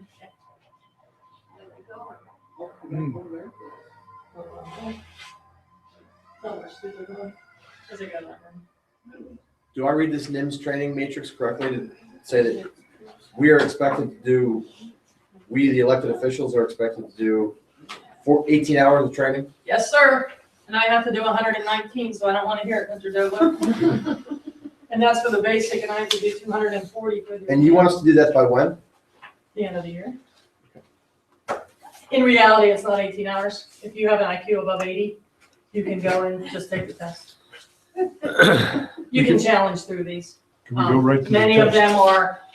them are very common sense kind of things. They really are. They're online things. You can take the exam or you can look at the whole thing and it's perfectly acceptable to challenge them. If you challenge them and you miss them, you get to take it again as many times as you need to pass it. Okay. So you can actually do that 18 hours in about an hour and a half. Where is the material that you need to study for that? Online and the. So the whole thing's online? Yes. All the classes are online, all of the tests are online. You get a certificate at the end of that, which you can print out to be in our little training manual to prove that we are compliant. And it will also show up when the county looks. When you do your NIMS resolution, the county will look to make sure that your officials have in fact taken the classes and they can log in on the county. Oh, the other thing that we need is a laptop computer that's dedicated to the EOC and the Knowledge Center. Everything during an emergency is done online. There's a Knowledge Center in Allegheny, actually in the region, where everyone posts, like if I was to log on there right now, I would see any police actions that were going on. If I log on the Knowledge Center right now, I could see where Bull's going because his Allegheny County Dispatch will show up there. And then any needs he would need would be posted there and the county would respond to them. but we're required to be on that 24/7 when our EOC is active. And it has to be a dedicated computer. So you can't have like, Judy will bring her laptop and Matt will bring his. You have to have a dedicated laptop. Doesn't have to be a big deal laptop, so it could probably be a $300 laptop, but it has to be a dedicated laptop. Yeah, yeah, Sort of the same Acer. thing. Yeah, a little piece of crap, refurb Acer or something. Okay, I'm confused though. I see this, if I were to sit down at my computer tomorrow and start working on this, where would I go? Google NIMS, and the site comes up first. Okay. It's also in, we have the site on here.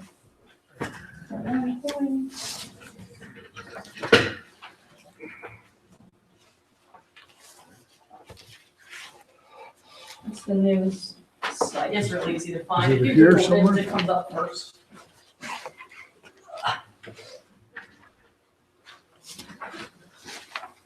News.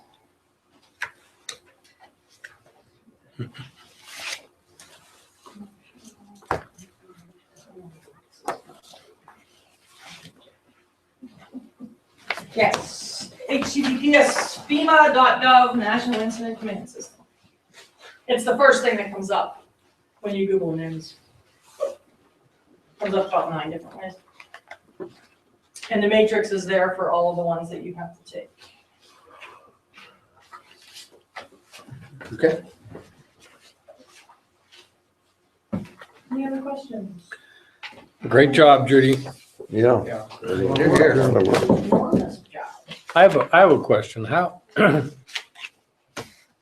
what can we put into place that avoids us being out of compliance again? How often does this need to be done? Every 2 years. 3, 2. 2. But it never has to be rewritten again. It just has to be reviewed for accuracy and the fact that it's current. Anytime you have more than 30% of your commissioners replaced, you have to do that, what's that big word, that proclamation thingy? Yeah. That, that your new officials have in fact reviewed the emergency operations thing, and that your new officials are gonna be NIMS compliant within 6 months. So if you have new elected officials, you have to pass that resolution and make sure that your new elected officials do that. And then number 2, when you're out of compliance and you walk into the county and there we are, apparently there's no consequence There's a until, huge consequence. well, there's a consequence after the fact or Yes. during the fact. And well, there's supposed to be a consequence during the fact, although until recently, they just hired a young guy who has his master's degree in emergency management, Kevin somebody, whose job it is, in fact, I think he called you a couple times, he said, the new guy. His job is to bring municipalities into compliance. So that may be changing. They haven't had the personnel to really enforce it. And they left the fact that you're not gonna get any monies to be the enforcement. But they now have a new guy whose only job is to bring municipalities into enforcement, so. Good. His name's Keith or Kevin or something. Where do some of our neighboring municipalities stand on this whole They're all process? compliant. They are. The only one that is not compliant, who is only out of compliancy by 6 months is Bel Acres. They're out of compliance by 6 months because they don't have a current hazard mitigation, but it is in progress. They're gonna adopt Allegheny County. So in this area, we're the only, I mean, there's 2 municipalities in Region 13. One is Bel Acres and the other one is something I never heard of, Concha, Hukin. That's it. Conshohocken, That's Ohio, but that's way up. Yeah, that's in Region 13 though. Is it? You said elected and appointed. Yes. Okay.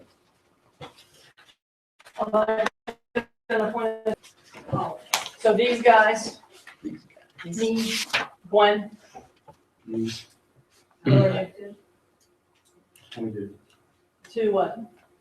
authority board. No, that's authority. That's not township.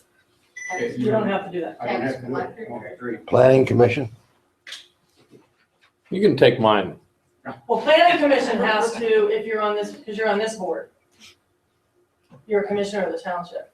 So, yeah, you have to be NIMS compliant as a commissioner of the township. But planning commission's just a different board that's appointed that is not.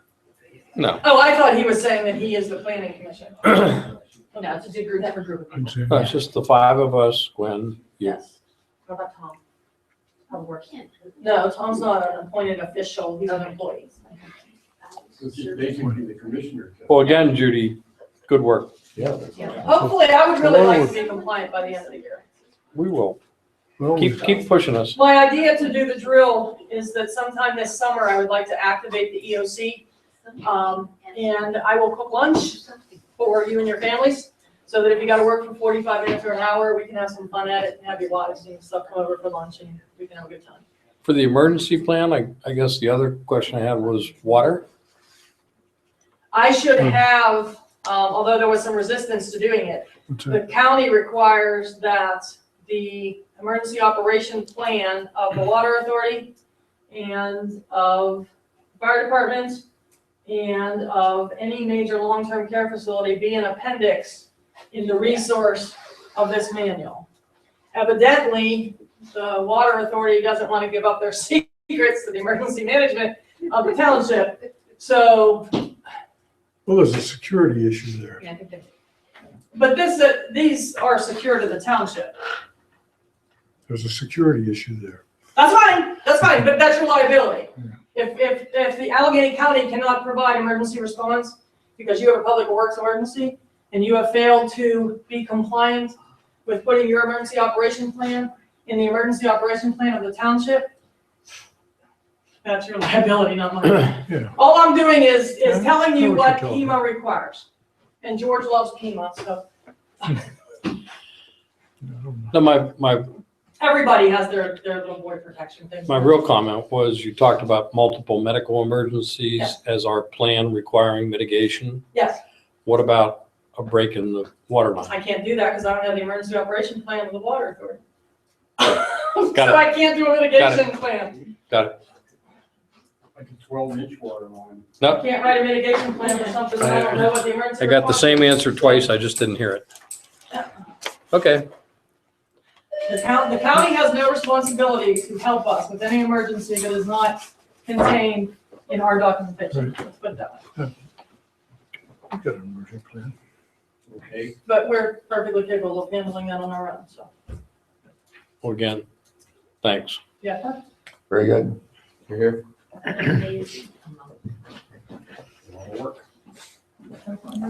I think now we have Bill. Rod. I think Bill has a report. Okay. Davis. You have a report, Bill?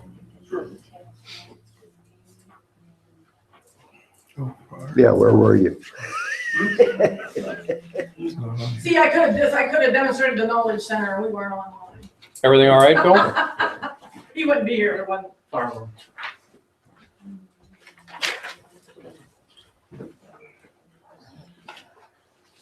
Thanks.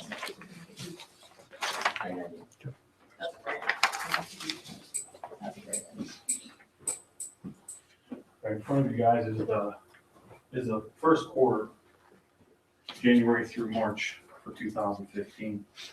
You see we had a total of 31 calls. They're all listed. Column number 1 is actually the call number. The side designates either A for Aleppo, S for Swickley Heights. 13 calls in Swickley Heights and 18 in Aleppo. That's far. You can see the majority of the calls are vehicle accidents. With the winter, the harsh winter that we had a lot of traffic accidents. 2 of them where we assisted other agencies due to structure fires. For us, that's good. We're not having anything in our district. It's everybody else's problems. I'm sorry I had to leave her, but I just want to commend Judy. Not being a part of the emergency management team on the fire department side, I know what goes into it, and obviously it's a lot of work she's put together so far. I mean, obviously you see this with the presentation, so I think the township's on the right track. We're there. We're going to help as much as we possibly can. But like she stated, with the fire company, a lot of our people are going to be directed at the incident. They'll be either myself or one of our other officers who will be with our wherever if it's going to be here, incident command, wherever that case, wherever it's going to be. A lot of times I like to be in the fire service, they wanted an EOC out of the area. I personally, I like our command structure set up at the scene. You know, if something goes wrong, I like to be there with our people. So, you know, if this is gonna be the EOC, then, you know, somebody from our department will be here. It probably won't be him. Yeah, it'll be another officer or whatever. Beginning of the year, we talked about the QRS program. We did put together, I had our fire captain who works for Allegheny County Fire Department up at the airport. Him and another gentleman is in charge of medical stuff.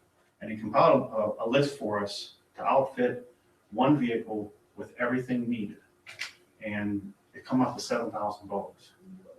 Now that's an AED, the backboard, the head mobilization kit, all your first aid supplies, oxygen. I mean, the list is unbelievably long. I don't know if it's everything that we would need. We have new medical bags. We carry two. We have one on my vehicle and one on our squad vehicle. We just purchased new Stokes baskets, new backboards, new head mobilization kits. Some of that stuff is already on the list, which we already have. So I don't know where that would fall into place as far as the $7,000. Is it possible to do a directed fire fundraiser, or would that take away from your annual fundraiser if we did something separate? Do you think that would take away from your annual fundraiser? I don't know. We only do one fundraiser a year, and that's our yearly donation request we send out. We used to do that years ago. We would do hoagie sales. We did a calendar ticket. But could we organize a QRP to get a medical response thing on your fire truck? This is what it would do. Let's get some money together thing? Or do you think that would take away from you? I don't think it would take away from what the fire company receives. The only thing is, it is, in order for us to do it, we talked about doing two vehicles. One would be my vehicle, which is owned by the fire company, is the Expedition. Since I work for the township, myself, Timmy Scott, who's on the road department, he would also be certified. There would be two guys in the township, you know, doing the daylight calls that could respond. And Mary Carolyn and I are both during the day, still medical command certified medics, so.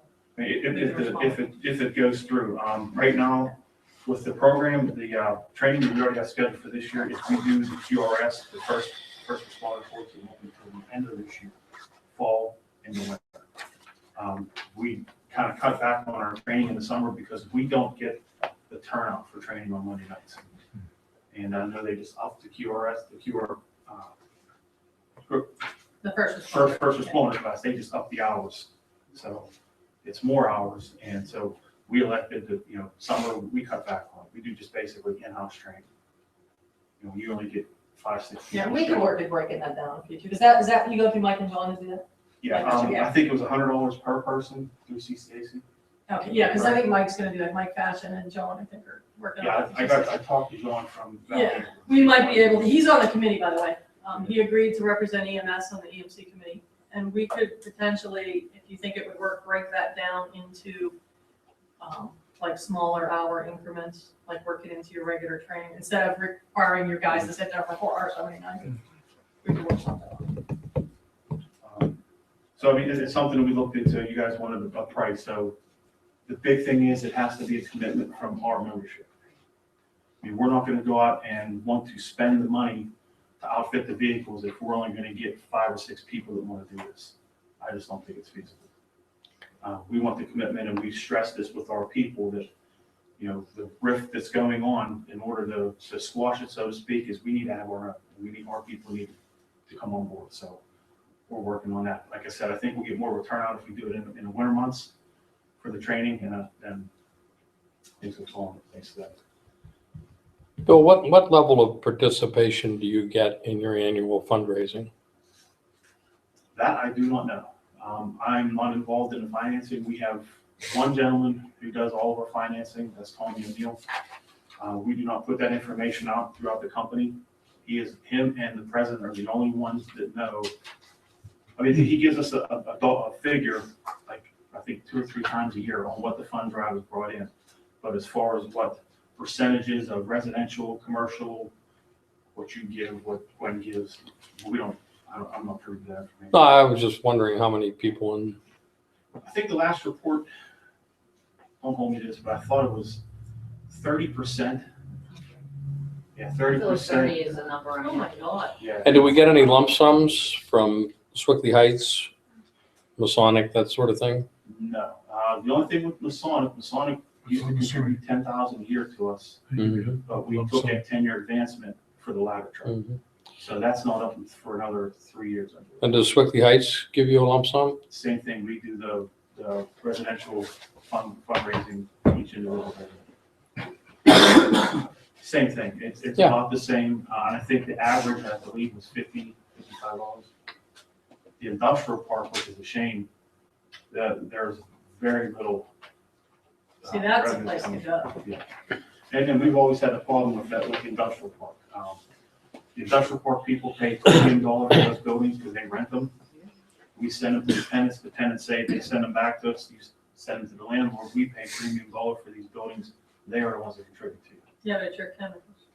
It's our fire load, it's the township's fire load, and without Masonic, years ago, we had to have 2 frontline pumpers for just the industrial plant. We had pump capacity, otherwise, we wouldn't been able to house 1 pumper for all of our residential needs. I wonder if a specific request from us to them. To the industrial park. Yeah, I mean, that's a high risk area for fire. Yeah, hey kids. That's an Absolutely. expensive fire to fight if you It's- get some of it's their no chemicals question. going off. or And then something. relative to the 7,000, I mean, It's the biggest fire load by far in industry. And any one of them could write you a check for that. well, so yeah, I guess that's what I'm saying. I wanted to know what the level of participation is. That appears to be possibly higher. And 2, there might be 2 lump sums missing in action here. Because I think if we went to the borough of Swickley Heights and to the industrial park and said, we have a goal of $7,000 or whatever it is, I think they'd be, Yeah, I mean. They're that's- legitimate that's- targets. Don't change. all right, that's good. Our fund drive is in Swickley Heights also. And that's kind of a touchy thing because we're under contract. We're under contract with Aleppo and we're also under contract with Swickley Heights. Yeah, We don't tend to go back after them for additional monies. okay. Every time something comes up, I mean, we were faced with $45,000 we put into our ladder truck last year. Where the money comes from. I mean, we can't keep coming back to the township and Swickley Heights saying, hey, we need this, we need that. We try to make I got it what we got and creative financing, what we like to call it. The other thing that in May 9th, it's a Saturday, we're having our open house from 11 to 3. This year, it's a little bit later than what we did last year. We're gonna have a lot more at this event.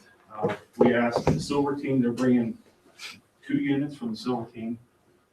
High Township Police, they're either bringing their MRAP or the Humvee for demonstrations. We have the fire safety trailer coming, hopefully Valley Ambulance. We asked County them- EOC would come down to you too with their big command vehicle. The They got all only the only thing is our guys, actually Dan, who's our lieutenant, he's kind of mapping everything out because we had last year, we had everything laid out as far as where we're gonna put everything. And we got a lot of people to show up. Well, then that took away our parking lot because we're gonna stage the vehicles in the parking lot across the street. And then now we're limited on parking. Plus, everybody knows where we're at, we're on a hill. So we're kind of limited on our level spots where we can set up equipment.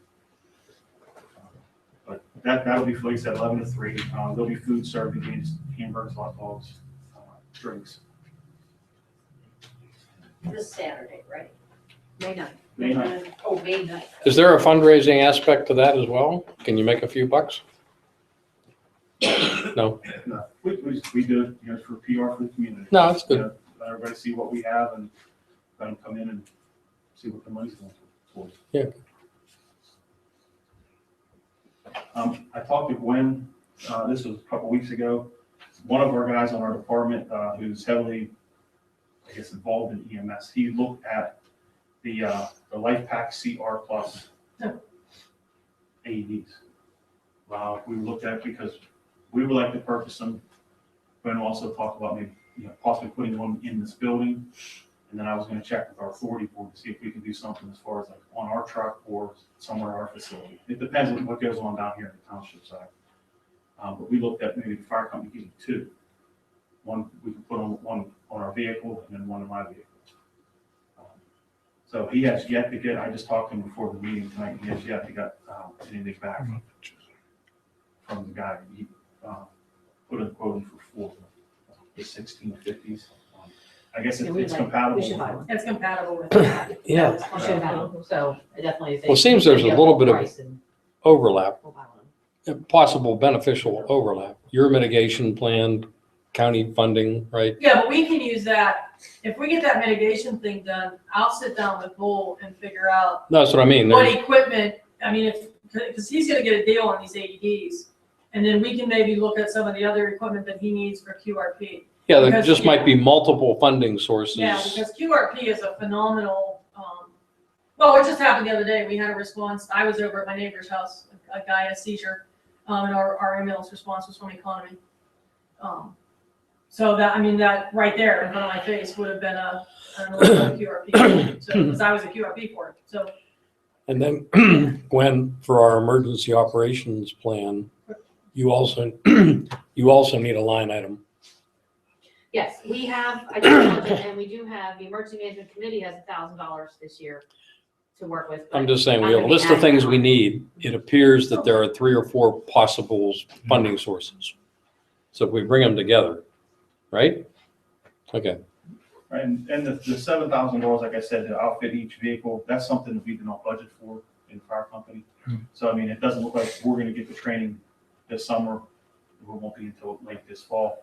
Our training, some of the training is qualified through Act 84 money through the state, which our Relief Association picks up. So it's $100 per person, depending on what we get as far as membership. That the training part of it will be paid for out of the fire company. But it's $7,000. I think that could be tweaked also a little bit, seeing what equipment we already have. do we have that request in writing? His request? What's that? I'm sure you can put it in writing. What's that? The 7,000? No, you just asked me a couple months ago to put a list together on Yeah. and what it would cost. Could we, But did you, I think you just said that you want to get the training before any money would be asked for, right? That and also the commitment. If I remember, so that's what I Before we need. go Yeah, through it. good. Before we do it, yeah. There's a procedure, I guess. Things have to fall in line before, you guys allocate either you or the fire company allocate $7,000 a hand. yeah, we don't want to truck full of equipment sitting in your parking lot. Yeah, Yeah. anticipation falls through and our guys don't respond. That's Good. not the purpose of it. Are we wrapping up? thank you, Bill. May 9th, 11 to 3, right? Right. What is QRP? Quick response personnel. So when it takes a long time for an ambulance to get there because they're busy doing something else or availability, you can put medical personnel there with minimal equipment before the ambulance. Quick response Okay. personnel. Okay, next item, unfinished business. What do we have listing? Well, I got 2 of them, and I'll make it real quick.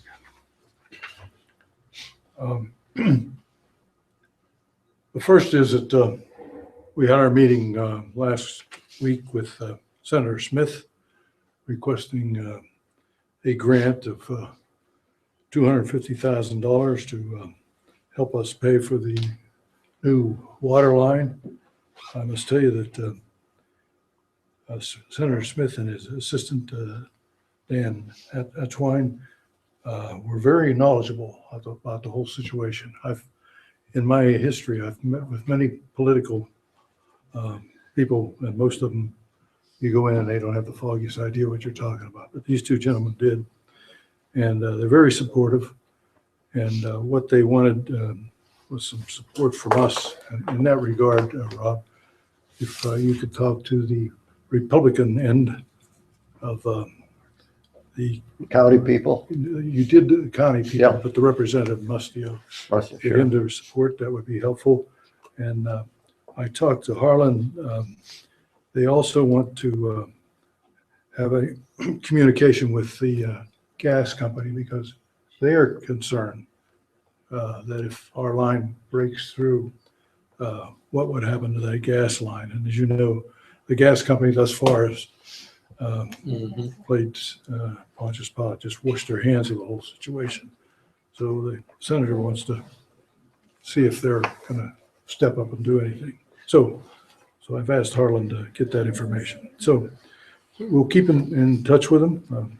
We were enthused that we may get something. And we'll see what happens.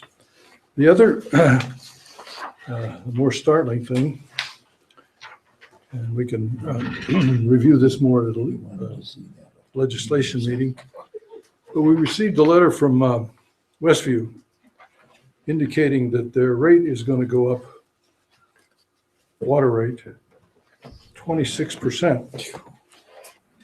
And we estimated 10%. This is significant. So what I did is I got the rate study to try to figure out what was going on here. And unfortunately, they should have put the term average rate, because what they really did in the study is they reallocated the proportion of the rate being paid by the various customers. And by reallocating it, the amount of rate being paid by the so-called resale customer, which is what we are, went from 21% of their total revenue to 23% of their total revenue. Now, what does that mean? If you go back into their calculations, it's nowhere in this body of report. I had to go through this. I mean, it's a report without an executive summary or anything else. I would have fired my guys if they did that. But anyway, if you go back into the body of the report, you find out that our rate here is going to go up 31%. Based on how they reallocated and then based on the rates they've established. So I told Harlan, I want to sit down and meet with these people. We haven't signed that contract yet. We have very few options because our engineer and our connections with other authorities, we've looked at Moon, we've looked at Edgeworth. There are no real other viable options for us except for Westview, because to do anything else would cost a significant amount of money. And even with this rate increase, Swickley's out of the ballpark still. We wouldn't go to Swickley. So it's almost a take it or leave it situation here, but I think we at least need an explanation as to why we're carrying most of the load and why is our rate 31% and the rest of it is 26%. I know I'm looking at the vernier at the end of the scale, but it's still money. So we're going to meet with Westview and talk about this. We haven't signed the contract yet, but I'm afraid as I look at this, the listing of what everybody else charges, Westview would still be low compared to whatever else we could get. So we're between a rock and a hard place here. So what our consulting engineer is going to do is to look at our budget. As you know, we raised the rate 15% based on this concept of they're only raising it 10%, and see where we stand at the end. And this goes into effect, July of this year, this rate, their rate. So we're going to look at it and see what it means to us in 2015 and what it means to us going ahead in 2016. So we're going to have all that information, hopefully, I hope by the authority meeting here, the third Tuesday of the month. And we'll get back to you. But it's going to take a lot of meeting here to try to see what we can do about this. Okay. it's a single source. We have very few options. It's a heck of a situation to be in. Okay. We're gonna work on it. We'll start drilling wells. You need, you got the I'm math. kidding. Yeah. So anyway, Go to the moon and bring it under the river. yeah, well, that's the bad news. I hope to have a little better understanding of what it really means to us. How does this all figure into the extension? Wasn't there an extension a few months ago that we agreed to, or that was agreed to? We did not agree. We haven't signed the agreement yet. I was still discussing the agreement from the standpoint that I wanted them to certify that they give us the pressure that we want Right. and the quality we want. And they were giving us weasel words. I wanted actual numbers. And so we were not in a position to sign that agreement until they answered those questions. And I've asked Harlan to have a meeting with them. And that's the agreement you're speaking of, Yes. having not signed. So the extension that was discussed a couple months ago was not signed. Not signed. Nothing has been signed. Is there a discussion in the length, in that term as to additional increases? There's No I mean, guarantee. this 31%, no. There was no, in the contract that they sent to us, there is no mention about cost. What they sent to us is their existing rate schedule, which we had. That's what they sent to us. but nothing about No cost. increases not to No. exceed 3% a No, year, no, nothing like that. Nothing. What about a verbal agreement? Was there a verbal agreement back in January? I don't believe in verbal agreements. I had no verbal agreement. You have any understanding that Harlan had a verbal agreement? I don't know what Harold had, but not to my knowledge, he should not have had. I didn't agree to anything verbally. Okay. But this They came, kind of know that they've got us. so this came out, it says effective July 1, 2015. The letter was written to us on March 23rd, 2015, and said, that they're going to build this large, and we knew they were going to build this large plant up off on the Ohio River up around Beaver. And they're going to build a 15 million gallons a day plant. So, which can be expanded to 30 million. The problem with Westview is they're tapped out.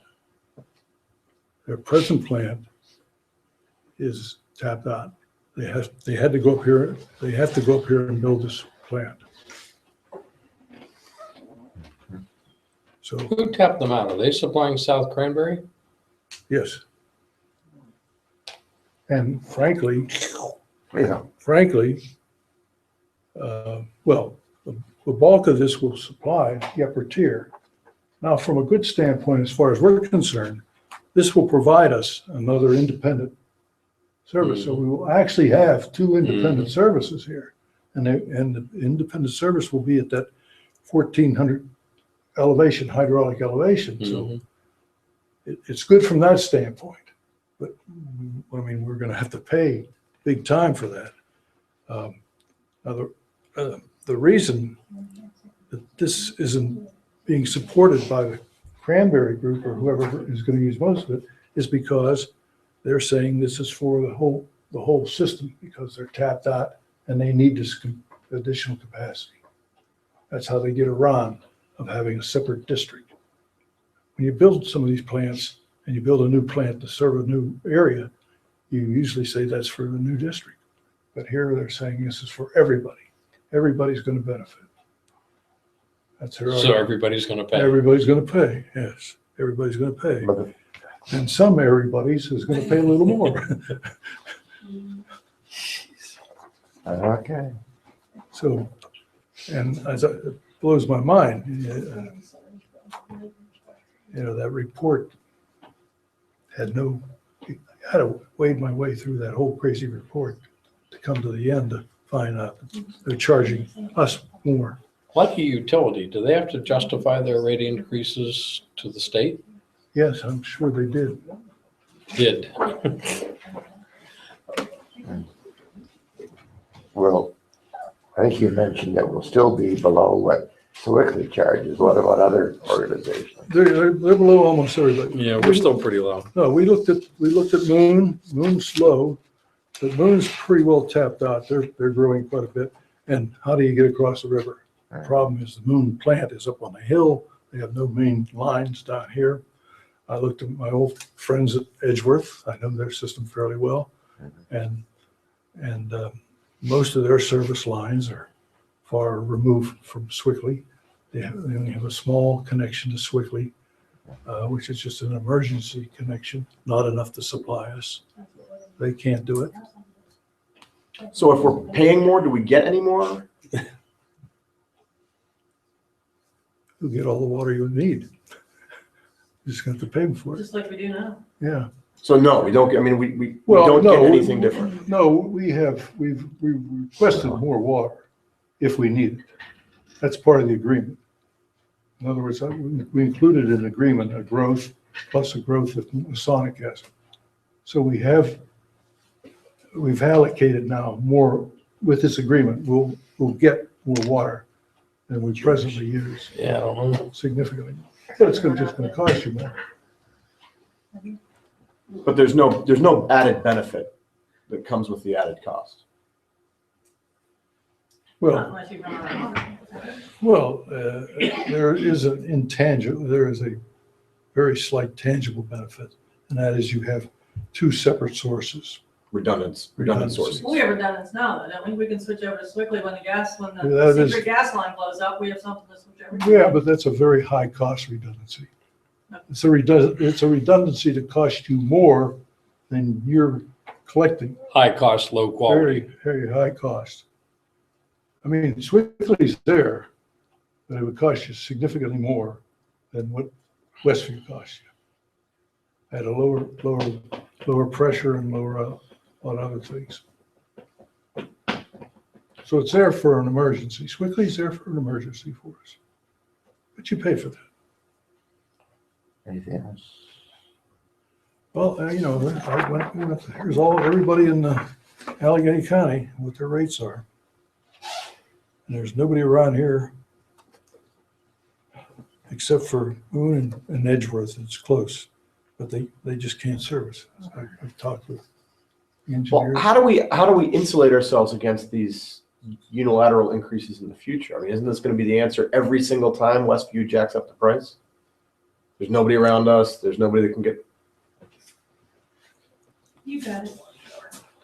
You got that with any utility though. I mean, Yeah. Same thing, Comcast, Duquesne Light, Columbia Gas. Yeah. We're facing like the sewage too, every time they turn around, we'll raise it. Well, I think it's only the requirement for them to justify their rates to another agency, to an agency, right? just like the other utilities. do. Well, if you look at there are three major water companies that serve a lot of people. Swickley, according to this, as of 2 years ago, services 120,000 customers. Pennsylvania Water, which is down on the Allegheny River,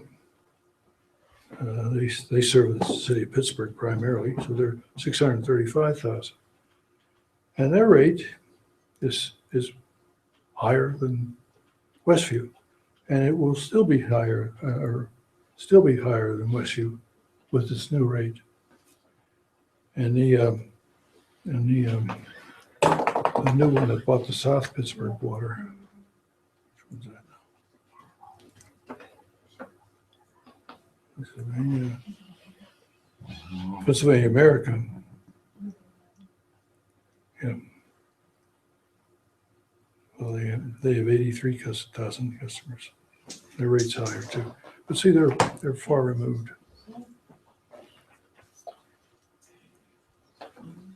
Okay, well, can we move on? We'll have to move on. I'll have more information for you after our authority meeting. Right now, all I know is this is the rate. And unfortunately, they're taking a little extra bite out of us, which I will argue I don't know what, Good luck. yeah, what I'll get out of it. Okay, anything else on new business? That's all I have. Citizen participation. Anybody have any comments? Can I comment, I think Mayor, just thanks to the board for getting this bond issues moving and getting something done about that. Well, George has spearheaded that. This looks like it's gonna pay off. Oh, excuse me, I do have one answer for you, Matt. I was told today, I say this with fingers crossed, that the electronic billing will go out this week. All right. Already got it. You got it? You got the letter, You got the letter? and then it should, just based on what I hear, should be active later this week. Mhm. You know, you can go ahead and set your account up yet, but it's not actually live yet until later in the week. Yeah, I registered and then I kind of didn't know where to go Yeah, you have to from wait a couple more days. Now, is that just gonna be setting the payment up with the bank I or don't know any of the details. bank, Bank. credit card, just bank? Well, I think it's bank, but, Because I set it up with my bank once before and it never got there. well, that's was. I pay mine that way. No, this is something different. I mean, if This it's, is a direct if electronic. it's what it's been asked debit from for, your right, bank right, account, right. that's The what it idea is that you don't pay the same amount every month. Right. Right? It's not like your cable bill, that it's gonna be the same thing every month, that you can just set up a recurring payment from your bank to the utility. This, if it's what I know the people that have written to me are hoping for, Yeah. this will go into your bank and draw out that month's bill. How do you pay it now? On my bank, just electronic debit from my bank account. On my bank automatically, when I hit a date, I have them automatically send it out. So you supplied the routing number and your Yeah. account It's number? on your account. I did it too. I did that once and it didn't work, so I'll have to go back in. Okay, good. Yeah. Well, you'll get the instructions, and I'm not up to speed on all that now, but you'll get the instructions. Columbia Gas does that now. Columbia Gas bill's different every month, Mhm. but the bank picks it up and pays it out of my checking account. Mhm. Well, let's hope it works. Okay, That's all I have. okay. And that's all from the citizens So present. I move to adjourn. Did I have a Yes. second? All in favor, say aye. Aye. Aye. We are adjourned. Whew. Wow. We're not gonna set any records this way. That was a lot of At least not- stuff. That was a lot of stuff. This is our new